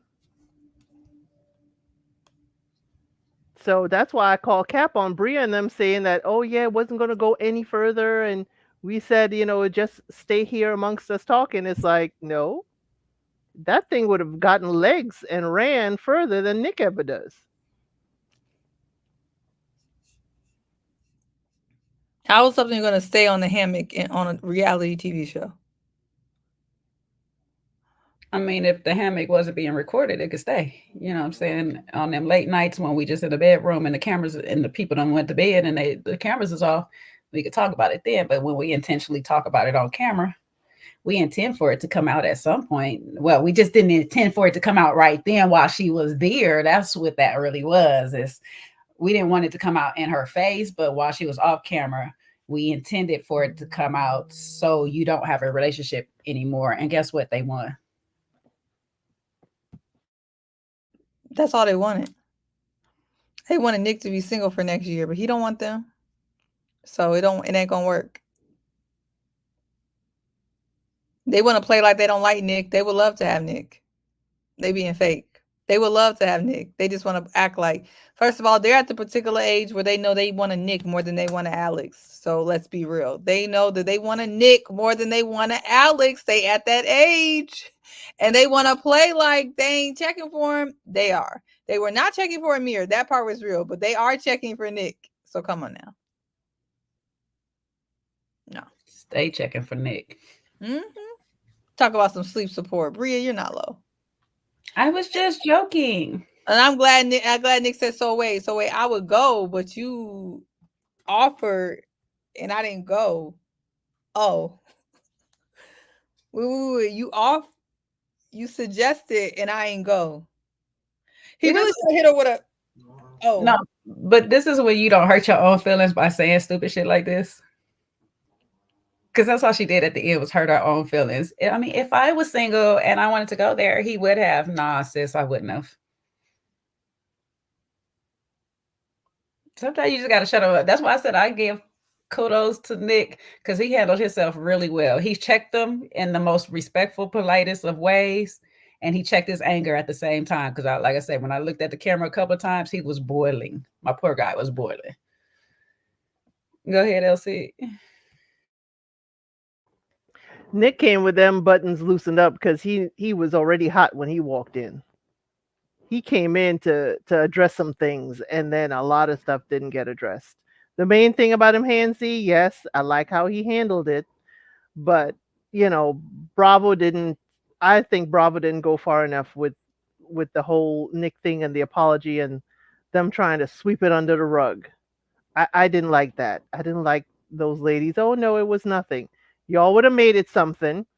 It would have been, you know, caught like wildfire, and Nick would have been looking crazy. But instead, now y'all looking crazy. And as Seaway said, we know they'd rather have a Nick than anybody else, any of the other men that they could have on cast. And they didn't want him to be with Tasia. And that was the other thing, you know.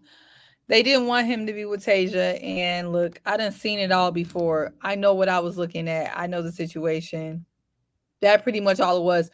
And the only reason why they didn't have an issue, they had an issue with Nick being handsy, was not because they didn't want Nick, because they clarified. They said they didn't want him being handsy because he was in a relationship. They didn't want to look like a side chick or something like that. That is the only. Who been saying that all season? Oh, you been saying that? I've been saying that all season. It's they only have a problem is because he's in a relationship. Because last year, before they found out he was in a relationship, it was a green. It wasn't only a go. It was oh, he in my DMs, girl. It was all of that. But now you was in my DMs with a girlfriend. You did say that. That's all it was. It's because they didn't want to look like a side chick on TV. It had nothing to do with nothing else. So the men gotta be single, but the woman can have relationships. Mm-hmm. Okay. The woman can be naked, but the man can't look. He can hit on her, but don't expect her to react. And why would she ever? This lady said, Nick, I'm effing you tonight, verbatim. But that was cool, Shanice. No, because when Shanice just wants to F, she's not shooting her shot. She just wants to F because she's horny. I believe that, though. It's logic. I actually believe it. That's what I'm saying. So it's like, but like Shanice, you can keep it light, and that's not even light, and you were keeping it light, right? So he can't keep it light. Little booty grab had to be announced. No, with Shanice, he's not keeping it light with her. He's doing it with Summer. He's doing it with Jordan, but he ain't doing it with Shanice. It's giving me clique rivalry a little bit too. Because Summer and Jordan is the clique over there, and Shanice and Bria, and now Noelle is a clique over here. It's giving clique rivalry. Poor Jasmine. Jasmine. The ladies don't wait. Why do y'all think that the ladies don't want Nick to be with Tasia? They think that he's too good for Tasia. They think that he's bored by Tasia. They think that he could do better than Tasia. That's what I think. Also, there's also that thing is they also might not like the fact that he was serious with Tasia. Mm-hmm. It could be both of those things. He too good, and he's actually serious with her. Because it wasn't in Tasia's favor. None of it was in Tasia's favor. No, because it's one of those things where like a shark smells blood. If as a woman, women size up other women even when they're not trying to.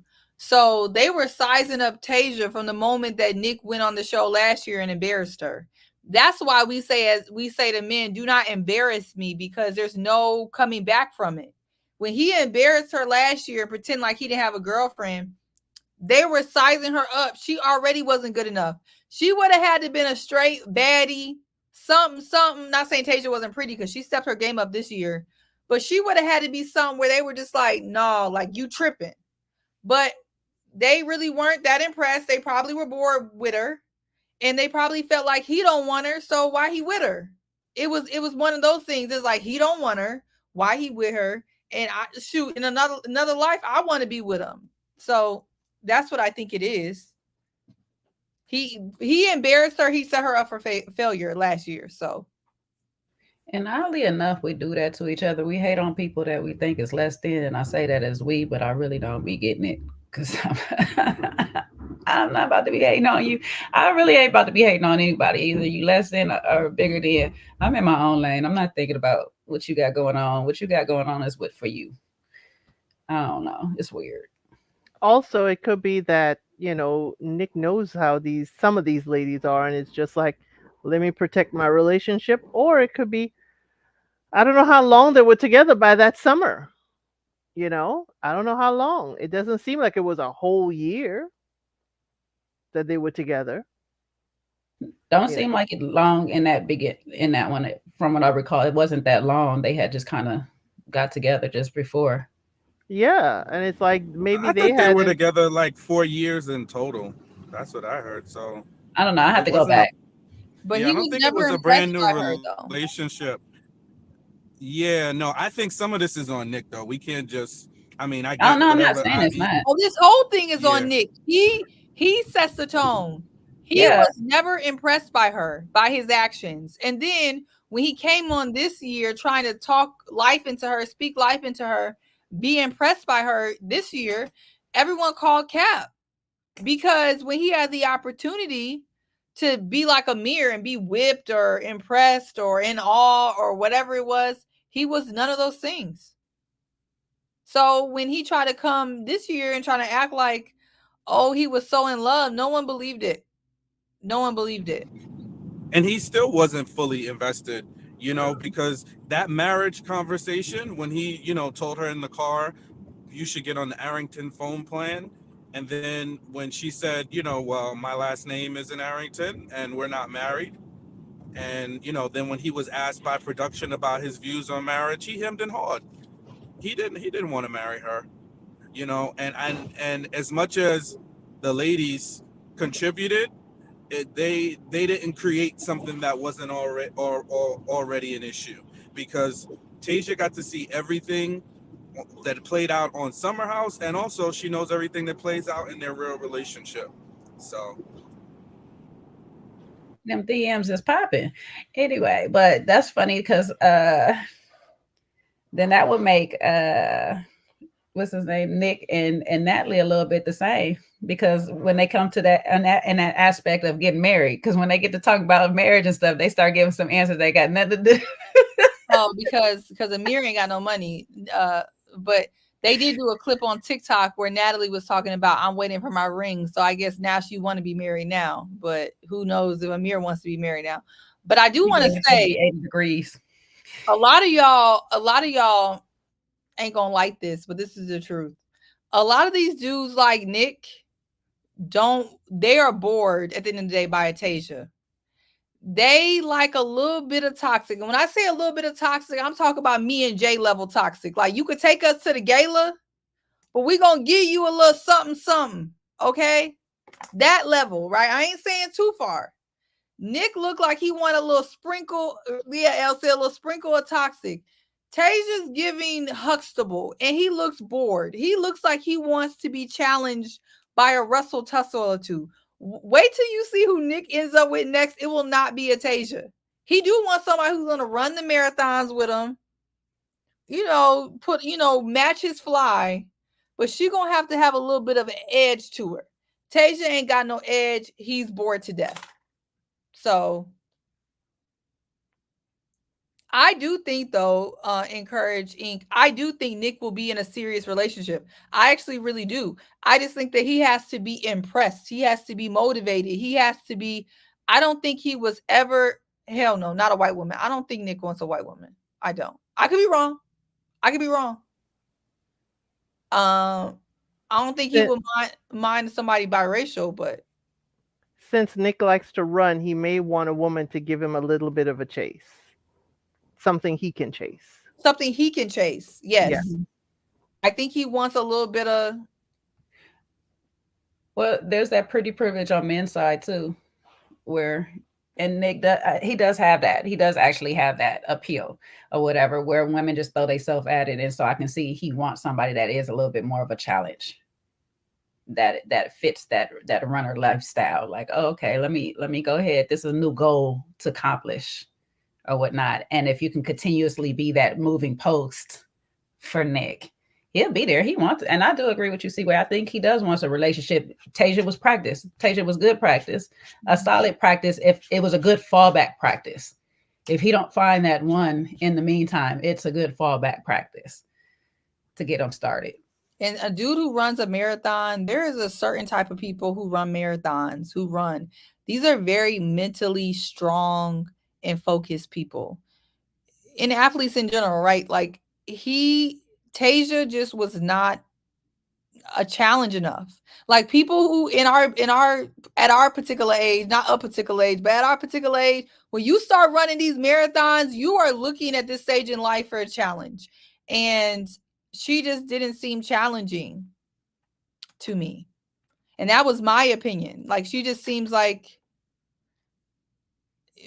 bored. And that's going to be the problem with Noelle. And I be trying to tell women this when I be preaching, stop shooting your shot, all this other stuff that people want to argue me down with. Noelle is so pretty. Look how pretty she looked at the reunion. There is no reason why she should be single. She's single because she's running after dudes. Stop chasing these Negroes. She's chasing them. These dudes don't want to be chased. They don't want that. The ones that want to be chased going to give you a hard time. Nah, I ain't going to say stop chasing. I'm just going to say don't chase, hunt. Because you got to know, your target. You got to know. You just got to know. It's not a chase. It's not a chase. You be dropping little come get me clues. That's not chasing. That's, like I said, it's a hunt. It's not a chase. You got to chase. You got to go on a hunt. Okay. You got to just know your prey. Put yourself in position. Put yourself in position. Mm-hmm. See where they at. Drop them little nuggets. Get that vibe. Give the vibe. Always give the vibe. But do not chase. Do not shoot your shot. It will not end well. No.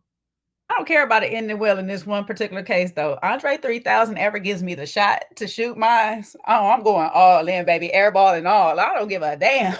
He must know how I feel.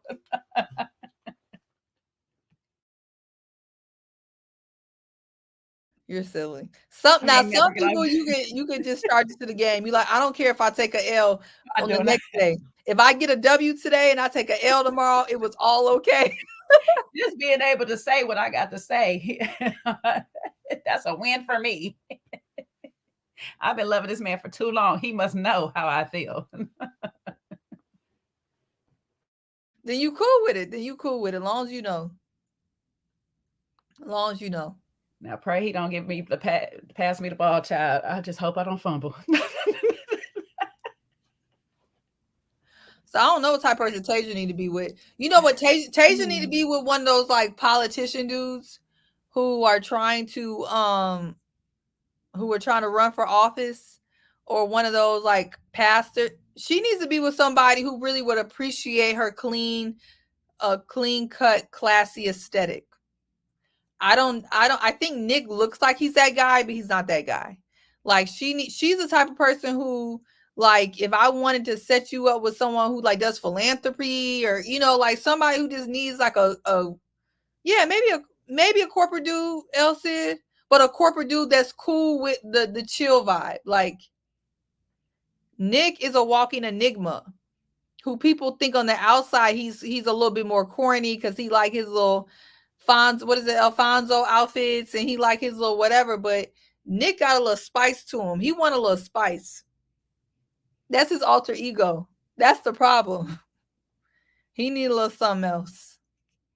So he a deceptive Kappa. He is, because if he never said he was a Kappa, you would not look at him and be like, "Oh, Kappa." You would not just do it. He very deceptive. He got the mannerisms and some of the characters. Oh Lord Jesus, the word want to choke me. Characteristics of a. Did I say it right? It still don't sound right. I don't know. Characteristics. Thank you. There's the extra up in there I wasn't given. He got that of a Kappa, but a demeanor. I don't know what all the other signs are, but just like a laid back demeanor where it's just like, it's cool. And he has a little nerdy swag to him. So it's kind of a little deceptive. It is. It's not like Alex. Alex presents Kappa. Whatever Silas and Preston is, he can almost fit over there with them. They're alphas. They alphas. Yeah, he could probably almost fit in with an alpha. He had options. Hell. And he not rough enough to be a Q. He did say he has not gone through the plethora of DMs that he has. But they wild. He said they wild though.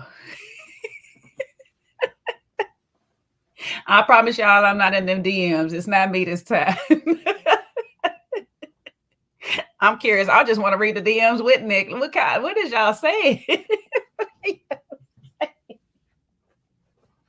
Yeah, I'll just filter it for you. Keep no. I just want to read them. Yeah, let me know what you like, so I can send the ones that are fit for you.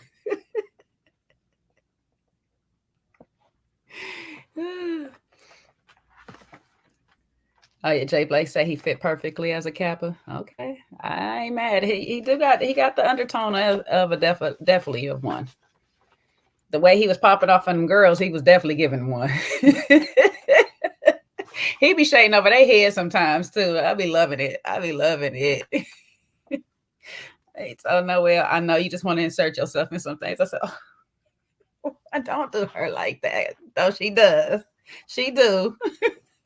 He had to get Noah together because she was whatever she was doing there trying to fit in, the same thing she was doing up there on Watch What Happens Live for that reunion. She does too much. I meant to crop her face because I got that picture of her when he said that and she was like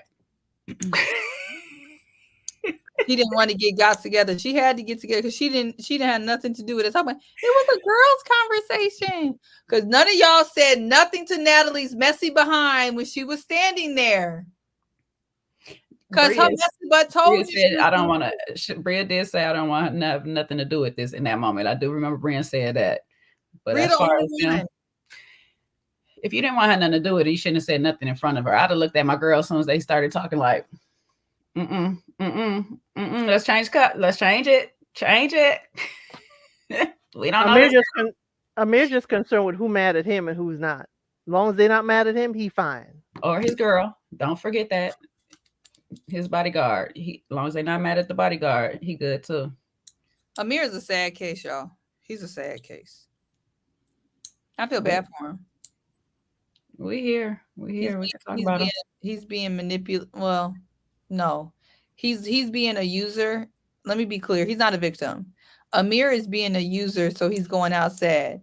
He is looking. He likes Natalie's strength, money, financial, ability to lift him financially. And yeah, you're right. I'm about to take that back. I'm not sure I feel bad for him, but I will say he is going out sad. Let me clarify, because I don't think Natalie. It looks like Natalie has him by the balls, but in reality, he's also using her. And then she's in turn treating him like a child, like the needy person he is. Does that make sense to y'all? He found a coattail. He found a coattail that he could ride. Right. Yeah. Okay, right. But what would he be riding for? Because it sounds like she about to put him in financial debt and take a house. Because the house is that I was about to bring up that good point, because the mortgage is in his name, but her name's on the deed. It's wild for somebody that you're not married to. Very. He got the ring. He hasn't told her when she hasn't told him when to propose if we're yet. Engaged, we are not married yet. You need to have the marriage. If your name is, you need to be my wife. If both of our names aren't on the mortgage, but your name's on the deed, that is hella wild. Relationships end very quickly. She's making sure that in the event of a divorce, you cannot say that you've gained this asset before we were married. I don't care what she's saying. It's still hella crazy, and it's financially not smart. And I'm surely glad that Andy made a comment about that. It's not smart for anybody to do that. That is not a smart decision. For him. Unless you are, for anyone. Unless you are independently wealthy, which clearly she's told us he's not. and you can afford to lose that asset. Because if you can't afford to lose that asset, then it's if you could buy that house outright and it will be fine, then yes, you could just do that. But for somebody that's still working to make money, no, that's not a financially smart thing to do at all. So why is he on the mortgage and she's on the deed? I thought the whole thing was crazy. Because he So that crazy. she can have claim to it even though they are not married. He was foolish to allow that. Because if it was just him, then when they get married, she will have no claim since that was an asset that he held prior to marriage. He fell for the foolishness. But that's what I'm saying. So that's why I'm trying to figure out how is it that he's using her? I'm not saying that he's not. I'm just trying to say, what is he using her for? Because it's clearly that she's getting her kickback by making sure that he's being her financial responsibility. Because she's the same woman that makes double he makes.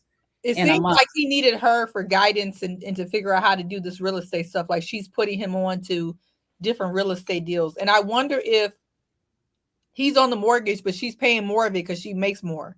And that's why she wanted to be on the deed. Like she's not on the loan. She ain't paying nothing. She's not paying anything from the way he made it sound. Well, then I'm done. Yeah. How he's like, why wouldn't she be on the mortgage if she's paying it? If I'm paying something, then I want my name on the mortgage too. She's not paying anything. He's securing he's doing it the quote unquote traditional way, just a little backwards, because he hasn't even engaged to this. He hasn't even proposed to her yet, let alone it's not his wife. And he put her name on the deed. That's what I'm saying. It just sounds crazy from our point of view and his angle. Like, child, I don't know. He might not feel as crazy, but if you're not putting half on this rent and we got it signed up to direct deposit from both our accounts, ain't no way your name need to be going on my deed. It's my deed. I said what I said. This is crazy. I don't know. More power to him.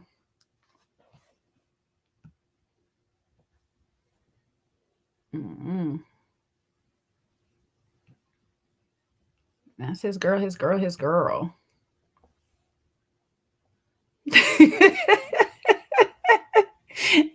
can't say my man, but guess who? Well, he can say my man if he takes Preston's offer, because Preston definitely threw his shot, which is weird because Preston can do whatever he wants with his situation because he engaged now, okay, and he could still tell Amir how he will make him, I don't know, I guess the third in his situation. Maybe he's looking for a third. I don't know. So maybe y'all should mind my business and let Preston do what he do for him and his boo. Now that Donald done laid eyes on Amir, he probably like, yeah, we good. We could take that from Natalie. I'm crying. Amir probably will go because good night and goodbye. It was Preston who shot his shot. Don't be mad at me. Amir will go anywhere he can get some financial help. So with two lawyers and Preston man come from good stock, good career, good background, good big law. Amir need to go right over there and leave Natalie the hell alone, since he's looking for so much help and guidance. I'm just saying. I'm gonna start. I probably review this show that be talking about bringing in a third. It might be a thing. We might see one of these couples up on here one day, trying to find them a third. Well, something's scaring the hell out of Amir that he ain't proposed yet. He ain't as dumb as we think. But he pretty darn dumb. For it to be 80 degrees in Texas. Is it 80 degrees today? He want 80 on the dot. He don't want 81. He don't want 79. He want it to be 80 degrees, okay? It can't be in the 90s. It can't be past 80. It's storming. It's storming in Texas. No, I think he is waiting. He's waiting for the green light from Natalie. Because she runs that show. If I didn't think it before, which I did, but he solidified it when he got up on TV and said that he got a whole mortgage and this woman is on the deed to his property. Yeah, no, he's ready to take all the plunges. He's over there bumping his gums, capping, talking Pause. about, well, Pause. I don't know what you're talking about. But he is over there, bumping his gums, telling everybody that if Natalie can't come, he has some serious decisions to be made about coming back next season. He's fully locked in, with Natalie. She is running the show. He's henpecked, and he gonna do whatever she tell him to do. So when she tells him, this is the way I want to be proposed to, this is the ring, this is exactly what it needs to look like, this is the time, the date, this is who I want to be there, that's when he'll do it. Well, that TikTok video looked like he was playing in her face about the marriage. I just saw. Oop. So Send it Trust over. me, We can see everything they do is curated by Natalie, so she wants to get some of the heat off of her, because folks is hating her right now. the heat off of her or get on this show. One of the two. I don't know. I know folks like Amir. They stupid, but there's like a line of stupid they won't cross. And maybe marrying Natalie. He crossed it. No, I'm telling you, he crossed complete stupidity. That is, to me, I've never heard anything that stupid before. That is stupid. Okay? That's dumb. When your woman has gotten up on TV and told us that she makes what you make in a year, in a day, or a month, or whatever, however she broke it down, and you gonna put her name on the deed and she's not on the mortgage, and that's just your girlfriend, is you have surpassed dumb. That's like idiocracy. There's like a whole new level of stupid that I don't even think there's a word invented.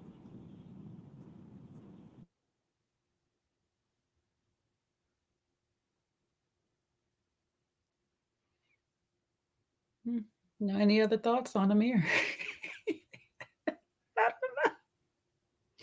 Oh, I'm glad I don't ask for no daggone interviews from these people because they would never come. Yeah, everybody say I'm wrong. People think that Amir is that dumb. I don't have a strong gut feeling on it, guys. So I'm gonna go with y'all. I'll tell y'all when I got a strong feeling. I don't. I just think that he ain't that dumb. But Sean is right. He already done crossed the line of stupid. I think he lacks in some areas, but is good in some others. Like some con artists are just that. You know what I'm saying? That's how they get caught. Because that's what Jay, see, this is the fire sign in us. I'm trying to say he ain't just taking L's out here. There's something else going on. I don't know what money she put up. Maybe it's not the house, but he's not that dumb. He's getting some people see where it's good at playing stupid. Real good at playing stupid because it works in their benefit. It's been working in their benefit. Now, I'm not going to put it past this man that he is legitimately stupid, but he can fit in that category of them people that play dumb real well. Look how he played dumb about that laundry. We've seen it. He likes to play dumb and play cuckoo when it benefits him. Yeah, but we ain't gonna give an apology. No. You see how he stand on business?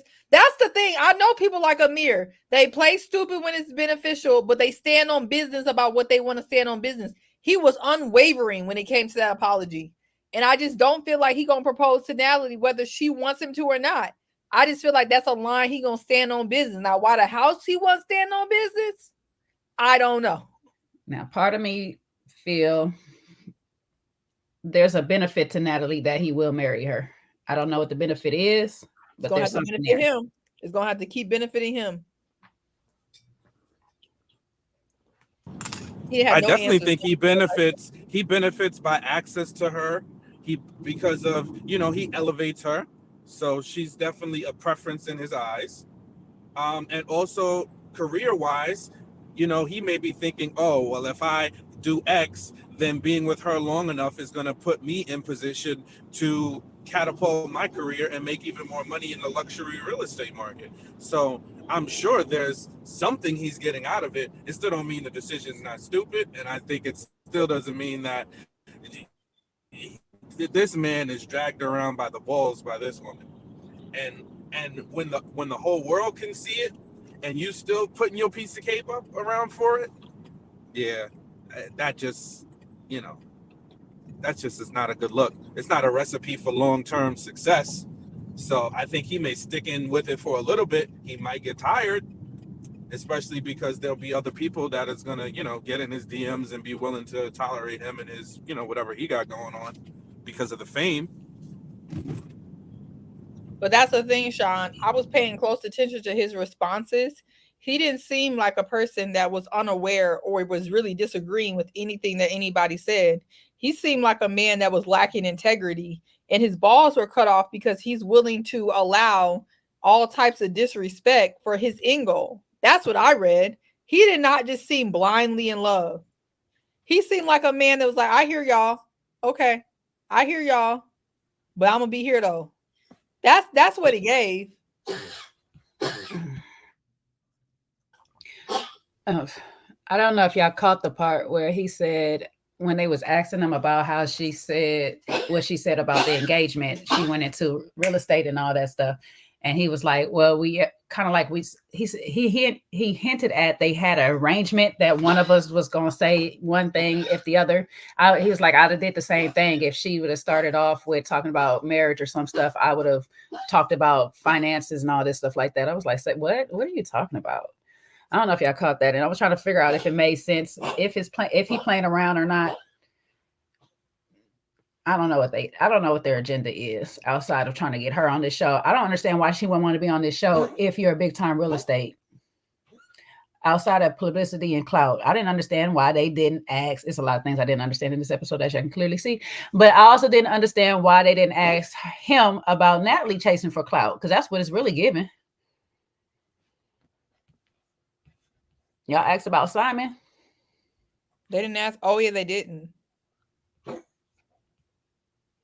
I don't know. But Natalie is clout chasing. She clout chasing. And Amir clout chasing too. Because remember when Amir was talking about he wanted to be on TV? That's what he said last year. His dream job is being on TV. So I just think that the rules that we're applying to us or regular people or regular non-clout chasing people, you can't, baby, you can't apply that to Amir. And you can't apply that to Natalie. These are the type of person who wants to be on TV. These are not regular people. I think y'all got to think about it differently. And it's hard to do so when you're not a clout chaser. You're not a reality TV. I say the same thing about Ready to Love people. Y'all like to apply regular logic to people who go on Ready to Love. Are there some diamonds in the rough? Meaning like But what's the logic that we need to apply to them? That's the part I can't follow you on that. What logic should we apply to them that we're not seeing? The logic is that the type of stuff that they're willing to tolerate to get ahead is what I'm saying, or to be seen, or to be in front of the camera. So like, for example, what I'm saying is that we're applying, or not everybody, but people are applying logic to Amir that, oh, he would marry Natalie tomorrow because he's putting up with all this stuff. And it's like, my opinion is Amir does have a line. It's just a different line than what we would have because he wants to be on TV. He wants clout. He wants all of these things. And I was saying it back to Ready to Love. People try to put on our logic on how we would handle stuff, but we're also not people that would go as far as to be on TV, especially after all these seasons, knowing good and well that the show is not actually conducive for looking for love. So that's what I'm saying. I think Amir is more of a clout chaser and less of a hopeless romantic, ballless, hopeless romantic than people realize. That's what I'm saying. I guess I don't see those two things connecting. Like, I get all of that, and I agree with you that his clout chasing, drives some of his behavior. But he don't need to buy her a house and put the deed in it to be on TV and to get it. The show is not, they don't even show their houses. They're going to a house. So perhaps if bought that house so it could be featured, on the show, but their personal homes don't get featured. So I don't think that's a connector, in terms of why he would do that. To me, I look at his behavior. I look at me as a man, just generally, and understanding how men operate. Just like how you could break down how the women, they may feel a particular way about Tasia, and that's something that as a woman you have insight on. As a man, I know when men move in a certain way, they are willing to risk it all. And a man is totally willing to just make a bad decision financially, that to me, you everything that is close to you, that's important to you, you're willing to risk it all. That means there's a level of care that you have for that person. Doesn't mean you're not going to be, you're still not going to mess up, you still might cheat, you still might, back out or do other things, but there's a level of readiness that you have to risk it all. And I feel like he's ready to risk it all and marry her.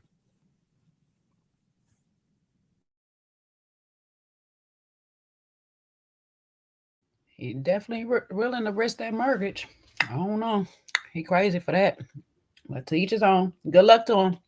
Because I hope that they can I hope that he can find some work and he can make some sales, because he can't rely on this show too tough. It ain't looking like he gonna make it back. Because if he want to stand ground on if that lady can't come with him, that means that he might not be back. So good luck to that man and his endeavors.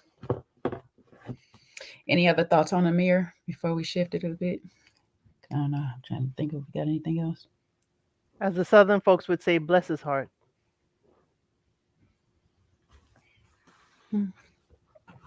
Bless him. Bless him. Yeah, I'll just say this one last thing on it, because I do want to talk about this a little bit. Good luck to him if that woman don't trust him already. He want to believe that she trusts and they working on it, but that lady don't trust you, man. So you bought a house with somebody that don't trust you. That's crazy to me. You got too much trust for that lady. I don't know. Do you guys think that Alex was an F-boy? Or he just got mislabeled? Or he just a F-boy in transition? I didn't see anything. I mean, I didn't see that, because he definitely didn't he was very transparent and honest and upfront. So I think the F-boy label got, inappropriately put on him. He's just a single guy and not looking to be committed right now, or at least the time his time on the show. So I think that's all I saw, but y'all feel different.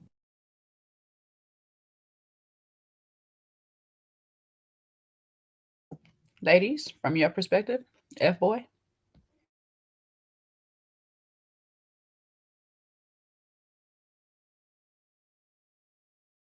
Oh, so neither one of y'all want to be a lady. Okay. Can I have a definition, Alex? Shit, I don't know, because I'm confused on what their definition is. It must be various. I don't know. The definition could be you sleeping around with a bunch of people. The definition could be that you too honest. I don't really know what the definition is. That is a good question. Maybe they should have defined what an F-boy is to them. Right, because my definition, the way they're describing it, I would say for them he is, but I don't see any action behind that, because as he's saying, he's trying to be very open and tell Summer the honest truth. But the thing that kind of made me kind of perk up on the F-boy status for Alex is she took my picture without me knowing. So I thought maybe he was asleep. I thought she took his picture while he's sleeping in the bed, doing that kind of picture to share with the friends. But then he was standing on the road smelling a flower. Why are you so concerned about that kind of picture being shared? It wasn't anything derogatory. It wasn't anything, salacious. Why was that a problem? It's I just don't want people knowing I'm with you. Because that's all I got from it. I just didn't understand the issue with that. So that's the only part of it. I'm like, oh, you have some F-boy behavior, because that's the only reason you wouldn't want someone to be sending or taking a photo of you without you knowing. Alex is one of those really private people, though. He reminds me of one of those people who are like eerily private to the point where like they're like kind of a weirdo about it. I mean, I couldn't be with nobody like him because he just seems like he's kind of, I don't want to say secretive because that implies that he's doing something wrong, but I guess just private. Because Summer actually made a joke about it, which I think people missed, when Andy was like, would you have asked him to take a picture? And then Summer was like, nah, because he would have said no. So Summer knew she was sneaking sneaking to take that picture. She know how he get down. So I don't know. So yeah, I'm not gonna judge him for that. I'm just not. I'm a more of an open book, but I can tell you right now that's not how Alex is. So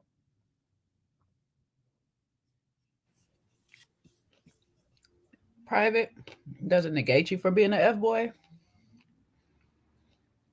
However, do I think he might have been one in the past? Possible. Do I think he's currently acting out as one? No. Does it pop out sometimes? Yeah, because the thoughts are there. Because clearly the thoughts is there for him to say, if I wanted to be an F-boy, I would have F'd your girl. So it's within him, but I don't think he's acting on it. I think he's just in a space right now is I'm single. I'm being honest with you people about where I'm at in my space. And out of respect of my privacy, I would like to just keep what we got going on between us and we can keep it moving. Now, do I deny that he told Shanice that he was an F-boy? I mean, not Shanice, but Summer in that moment he want to go back to being an F-boy. I'm pretty sure he roundabout way said that, might not use those actual terms. That was her terms a lot of times. But if that's what she depict of him, that's what she depict on him. Because sometimes we feel like men telling us the truth. Oh, he got to be an F-boy.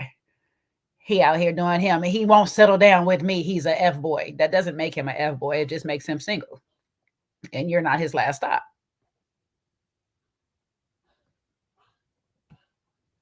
We got to own that. I'm sorry. You just got to own that. I'm sorry. It might have been hard to hear or whatever, but you just not the last stop for him. So we just got to keep it pushing and stop acting like we all heard about it. And if we heard about it, we need to just acknowledge that and stop lashing out on everybody, Summer. Or just actually be okay with the fact that we were just cutting at the time. And now that it's done, I need to move on and have no hard feelings because I too am a F girl. You brought on the roommate of the person you smashing. Try to pretend like everything was cool between you and Alex. Low key, you're only projecting the F-boy term to Alex because in turn, you are a F girl. You were tonguing down somebody in front of Jordan, according to Jordan, in front of her apartment. So it's okay. Sometimes F boys and girls get their feelings hurt sometimes too. I understand. You just got to chalk it up and keep it pushing. That's all. Let that man be in his face. Let that man be in his face. Yeah, I said according to Jordan because, they keep trying to say, Jordan keeps saying that Summer told everybody about her alopecia and that, now Jordan in turn is telling everybody about her tonguing people down in front of her building. It is what it is. These friendships, you know what I'm saying? These conditional friendships. That's what I'm going to call them, conditional friendships, because it's only under condition that you do as I say, I guess. I don't know. But yeah, I don't know. I just felt it quite weird that y'all keep calling this man an F-boy and he did nothing to you. Speaking of Jordan and her alopecia, sis was getting some new growth. Unfortunately, she had a flare up that happened. I guess I don't know how alopecia works. Does it work off of your anxiety and emotions? I'm not really sure. It depends. It could be, hormonal. It could be that anxiety. It's all about your body and how your body is responding. If you have inflammation and stuff like that, that can cause a flare up. So I have close family members with it. It just depends. I was wondering if that's what kept her energy at bay for most of this. Is like, she's trying to keep her energy at check through most of the season and during the reunion. Because I was like, a few of them times, I know she was just eating it when Jasmine kept saying, I'm going to check you. The way she kept saying she's going to check it. Because I was eating it. I was like, girl, she say she going to check you one more time. I'm going to check her. Like, I don't like it. I don't know. Something about it. Maybe she need to, but I don't know. But she was just keeping her energy down. And I was just wondering if it's triggered by emotions. And what's the other thing I'm trying to think of?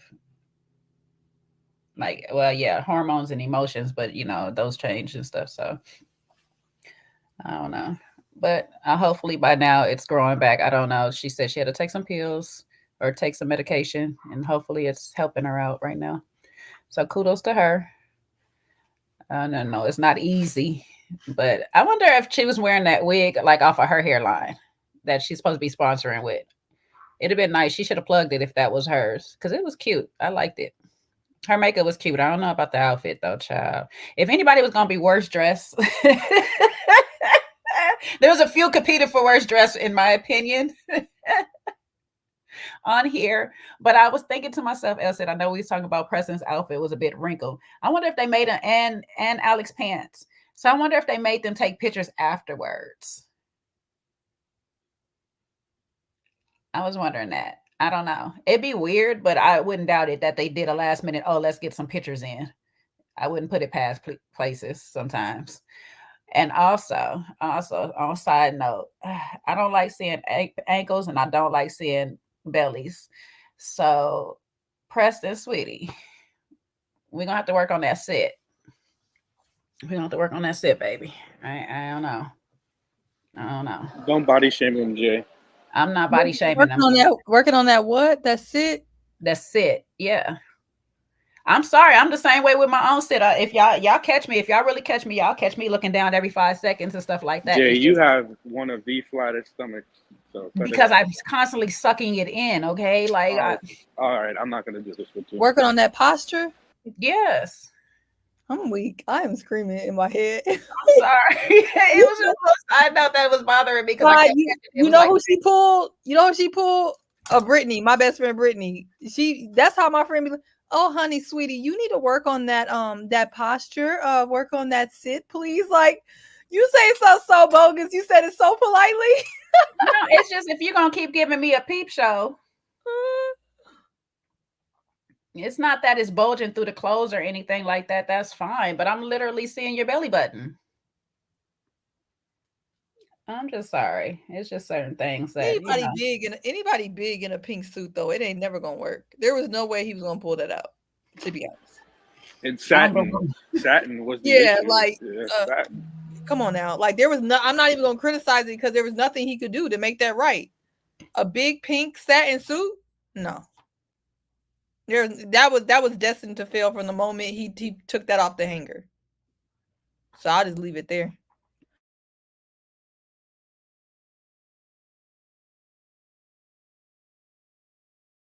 Well, I'll take account. I'm the wrong one.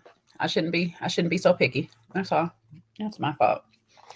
It's just certain things. If I gotta watch it, I just don't want to see. Like, y'all know I'm gonna talk about the people ankles and stuff. And I'm just saying, I'm being a colorist right now. Am I being a colorist? I'm being an ashy-ish. It's not a colorist. I don't care what color you are in the ankles. Only certain colors are ashy? No, that's what I'm saying. That's what I'm trying to figure out. Like, what you mean I'm a colorist? It don't matter what color the ankles are. I'm not big on seeing men's ankles. Who was ashy? Sometimes they do be ashy. I said, who was ashy? I don't know. I would try not to look at the ankles. And in the act of not looking at the ankles, I seen the stomach. So that's all I'm saying. I'm just saying. And I don't be liking them stomachs. I didn't even notice. I think once I saw that suit, I just moved away from him because he was really pissing me off. So yeah. Yeah. I just assumed his stomach would be there, so I'm not looking for it. with him going back and forth with fucking Jasmine so daggone long, not giving a real answer on why he not friends with them. Yeah, F him. But what was still bothering me the most, and it was bothering me just as bad as it did when you brought out the outfits, was them bell-bottom pants that Alex had on. He pissed me off. That outfit was so nice until it just wasn't. Like, why would you put them pants on? Nobody can pull them pants off. Nobody. There's not nobody that can pull that off. No, I feel like Lenny Kravitz can. And possibly Prince. I don't know. Prince would have pulled it off because Prince wouldn't have had no shirt on, first off. So then pants would have slapped on Prince. It pissed me off. And Lenny Kravitz, to be honest. Lenny Kravitz would have came in with a vest in the pants. I'm just saying, the pants was wrinkled, so I'm thinking the pictures was taken after. I don't know. Or he would have worn Amir's no-sleeve sweater with the pants. I mean, Amir's outfit actually was worse than everybody's. It didn't look as bad on the standing picture, but him on that stage, he looked so underdressed. Like, it was horrible. Amir didn't know how to pair it. No, actually, Noelle and Summer's outfit looked better on the video. It didn't look as bad on the video.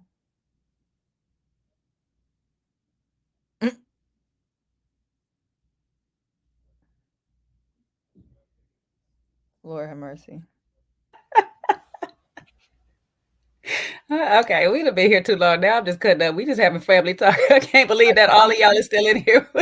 I need to go curl my hair to prepare for my Game 4 live because they ain't going to be getting right. Child, I don't know. I know we probably missed some things because I just went out of order. I had a list. I had like order sequence, the packages, who got a package, who got what. And I got up here and just had a conversation with y'all, child. Okay, because these people, they stressed me out. I'm trying to see. I was trying to go through my notes to make sure if I skipped anything. Let me look at Nick's SummerHouse. Let me see what he had on. Alex didn't have much to say. He tried to interject, but it was lackluster. He interjected. There's some interjections that it was like, yeah, no. And then there was the interjections with Nick that I was like, I was here for. Because like I say, when he had to check Bria. Mm-hmm. But it really was Summer's house. Because it was all about Summer's issues in the house. Well, listen, if I'm leaving with a bang, okay? Summer said I ain't coming back, but y'all gonna remember me. All right, phase me out my ass. And I left on my own accord. So I'm totally not mad at Summer. Because you got to leave when it's best for you. And so she didn't leave on the most best note, but I think she left at a place that she feels comfortable with. Because she didn't seem to have any hard feelings of saying, yeah, no, I'm kind of cool right now. I'll be a friend of. Yeah, we'll see Summer on, what are your roots the next time. And listen, it leaves the door open for her to jump on one of Bravo's other shows like Girls Trip or something like that, see how she handles things like that. So I don't know. I just hope in this meantime and in between time that she is getting the therapy and the help that she needs to process. Because, again, she is processing a lot. Danny said Noelle said she was voted out. They had a secret vote, off-camera vote. Noelle just be saying, you know what? I can't listen to Noelle. Noelle just be saying anything sometimes, but I'm not mad at it. Noelle needs to be quiet before she's voted off. You need to go on Nick's Instagram page. He looks a lot better without his shirt. That's why they was tripping. That's why they were trying to sabotage his relationship. You need to go to his page. I'm trying to stay away from that man's page, but send it to me.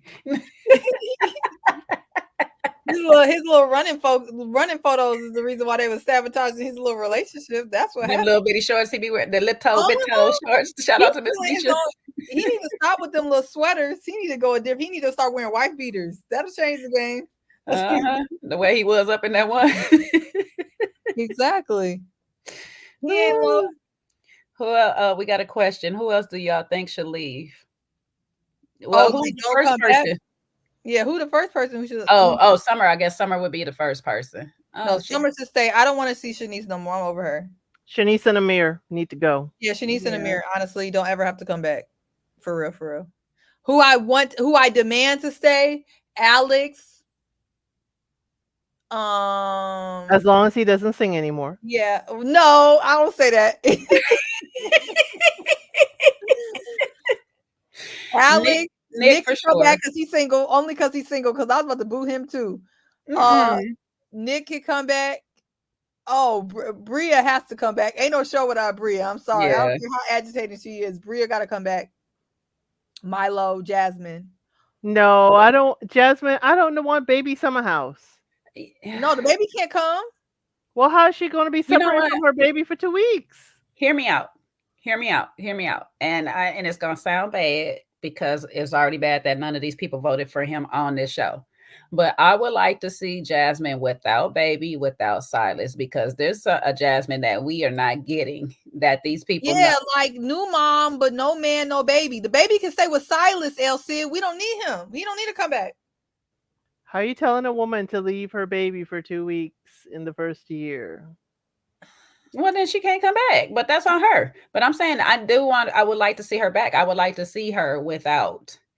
Now, maybe if she come back next year, the year after her baby a little older, that's fine too. But I would like to actually The baby will be see, with the grandparents for 2 weeks. Okay. Well, because I feel like we were seeing a little bit, even though most of the world is still going to be Team Jasmine on this because everybody's just anti-Jordan and now they're anti-Preston. But I do feel like there's parts of Jordan that we didn't see that was really coming out. Oh, Preston's another one who can stay. Preston can stay home, but that ain't gonna happen. Preston could stay? Home. Oh, he can bring Donald. I like Donald. Donald can come. Donald can come. Preston need to stay home. I like Donald. Yeah, as long as we don't have to see his thong, I'm good with Preston. Oh, not Milo could stay the hell home. Well, Milo is staying home. They said Milo's not coming back. Milo's going. Yeah, he's going to boarding school because they already lost the dog. That's animal abuse. I was gonna call Peter on her for real. No, not only that, Milo probably done lost the damn deposit on the house. You said that. Yep, he been in that room so long. We don't know what that carpet do. Because he was shitting around the house too. I don't want Silas to come for real. I really hope Silas is. I don't wish deployment on him, but I hope he's somewhere where he can't come. Yeah, no. I think he robs her. I think he's still deployed anyway, so he can stay where he at. I don't know how y'all be doing with these military men. Y'all be signing up for the struggle. You telling me you gonna get me pregnant and go away for a year and a half? It's not his choice. Fire's hot in Chicago. No, I said no. It ain't his fault. I said y'all be doing more than I could with these military men, because I ain't running that risk. You ain't finna get me pregnant and run overseas. No way. He didn't run away. He was sent abroad. His job sent him abroad. Yeah, it's but when he found out he was going abroad, he was like, "Oh, let me knock her up." Without me. Deployment papers he get. Don't get me pregnant and go abroad. The F. He like, don't have it. You don't got know when he's coming. That man. You don't know when his deployment papers are coming. You don't think he intentionally did that? You don't think he intentionally did that? Dag. I think they were actively trying to get pregnant. I don't think he just got his papers and say, "Hey, let me knock you up since I ain't gonna be here. You can't have fun, so because you're pregnant." But that ain't no way. Ain't no way. I just got a new show all the time. This be happening all the time. All of a sudden they get deployed, then all of a sudden somebody come up pregnant.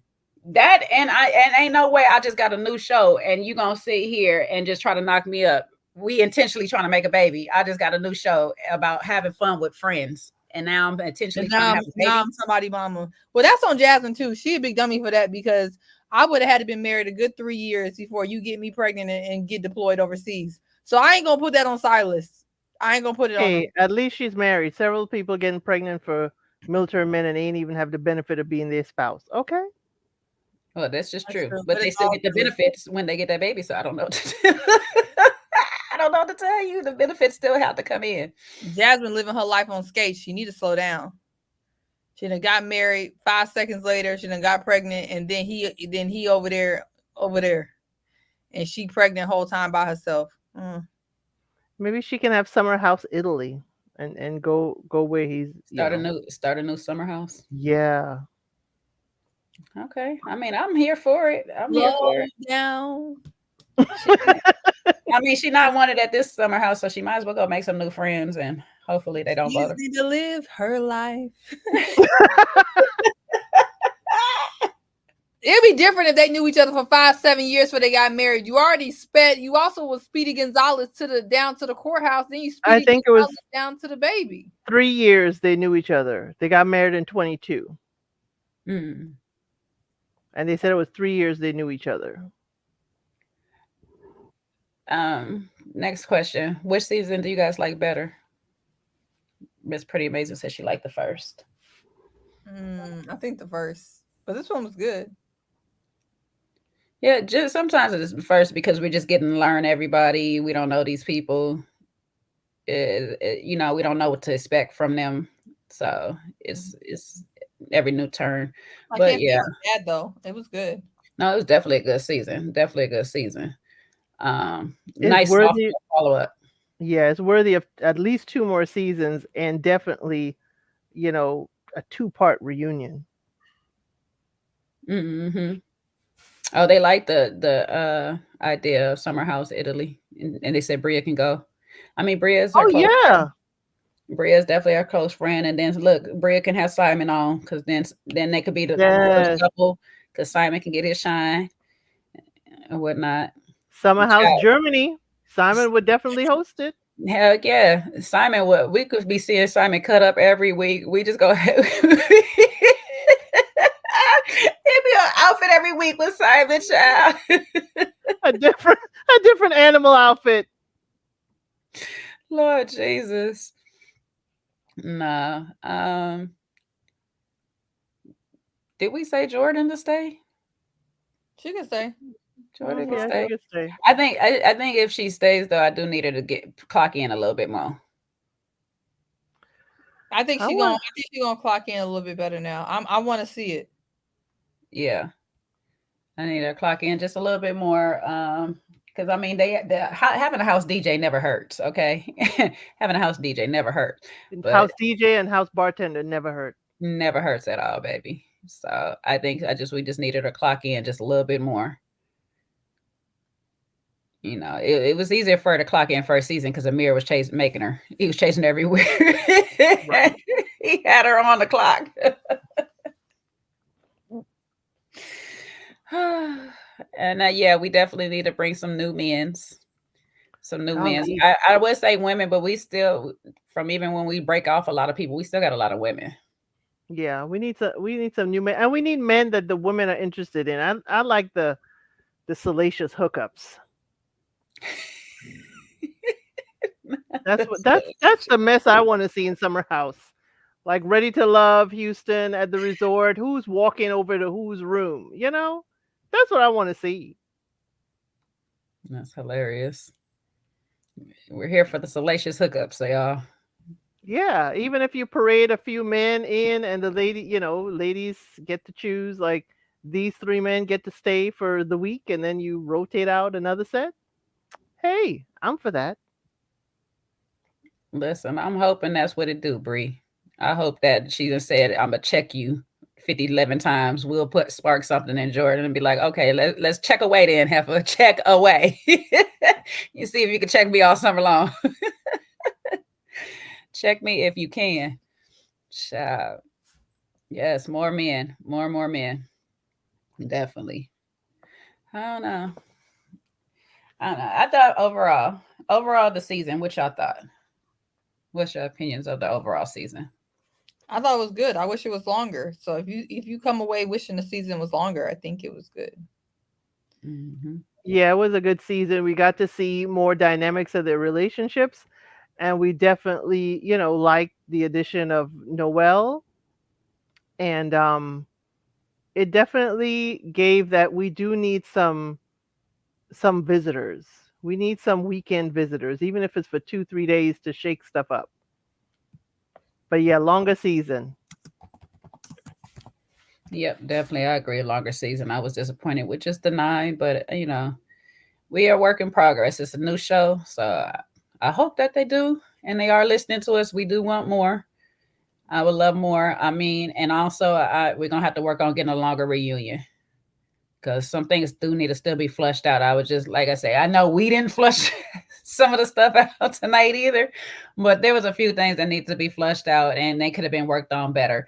But I don't know if that helps them. Maybe Bravo's been doing this game for a while now, and I ain't gonna lie to you, I ain't watched everybody's first reunions or nothing like that. So maybe this is something up their sleeve that they know that can continue to make the show a hit while leaving some people on unfinished business. Because sometimes when some of us do heal our relationships, it just stays healed and doesn't cause no more drama after that. But I don't know. I just feel like some of these things, they may take time, but I feel like some of them could have been resolved on this camera as well. I still didn't get no apology for Nick from these ladies. We decided we're going to shift blame to Natalie because she ain't there, just like Natalie did with them when they wasn't around until she got around and then she got quiet. But I feel like them ladies still owe Nick an apology. I hope he gets his apology. Justice for Mariah. But, you know, according to the cast, she getting her justice with Phil. She getting that unsalacious hookup that you wanted, LC. Unfortunately, they kicked them both off. We could never see it. And remember that they was going to live in the same same outhouse together, that back house. I think Phil was going to end up staying up in there with her at one point or whatever. So shoot, we might have had some unsalacious hookup from Phil and Mariah. That would have been interesting to watch their relationship bloom. But we're not going to get that now. Yeah, I don't know. Any other thoughts, ladies? Nope, I got to curl my little hair. Not your little hair. Get out of here. Gotta go curl it. You know, you can't look crazy on these TikTok. They be Right. talking about face and talk about you.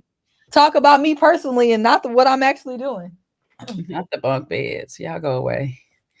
Anywho, we've been here for a good 2 hours and plus. Okay, I appreciate all of y'all that stayed with us through this mess of a conversation, but we got through it, y'all. Okay, just like we got through the season, though the season wasn't as messy as this. If you're still here and you haven't hit the like button already, please do a favor, hit that tip button. It's the tip jar. Go ahead, leave us a little tip and subscribe to the channel. Share it with a friend. You know what I'm saying? Hello, if you're a member, you got shot glasses. You know, I will refill your cup as long as you bring them to me. All right. I got you on the free drinks. I'm that kind of bartender over here. You know what I'm saying? I will refill your glass just because you show me love. Anywho, and if you're a part of Replay Gang, thank you. Leave your comment below. Let us know what you thought about the episode, what parts were we missed that you really want to speak on. Oh, Sean coming back all late and stuff. Too bad. We done, Sean. We are done. Get her done. Well, y'all are wrapping it up? Okay. You got some wrap up thoughts? Because I haven't had El Cid do last call yet. Oh, we still live. I keep telling El Cid, I'm Amir. The spirit of Amir lives inside of me. Woo! Real blonde moment. Thank God I didn't say nothing reckless. Had we gave you a little bit more minutes, huh? just might have said something inappropriate. No, I think, you know, the only thing I would say is that, you know, friendships are important, you know, and a reflection, you know, of how you feel about yourself. So, you know, make sure you treat your friends the right way, you know, and I think we see that break down in so many different ways. And the hope is that you have friends that can grow with you and navigate life with you. But unfortunately, sometimes, just like our romantic relationships, sometimes our friendship relationships can't, you know, they can't sustain and they need to be let go before they cause more damage.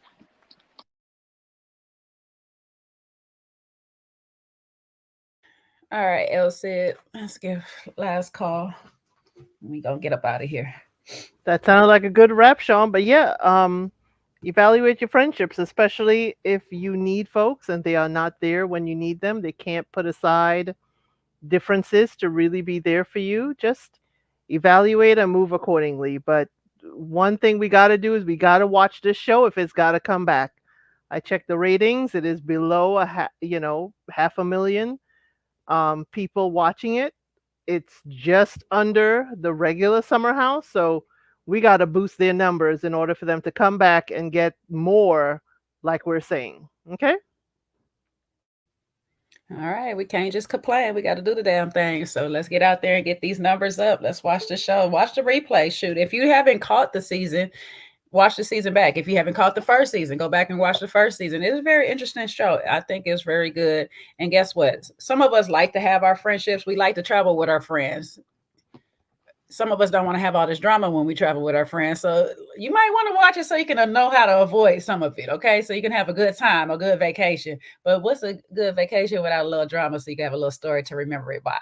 So, until the next time, y'all, we'll be back again with another round on something else different. I don't know, but that's it for SummerHouse this season. All right.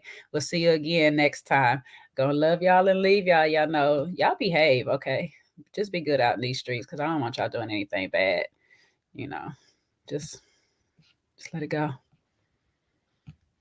Be good.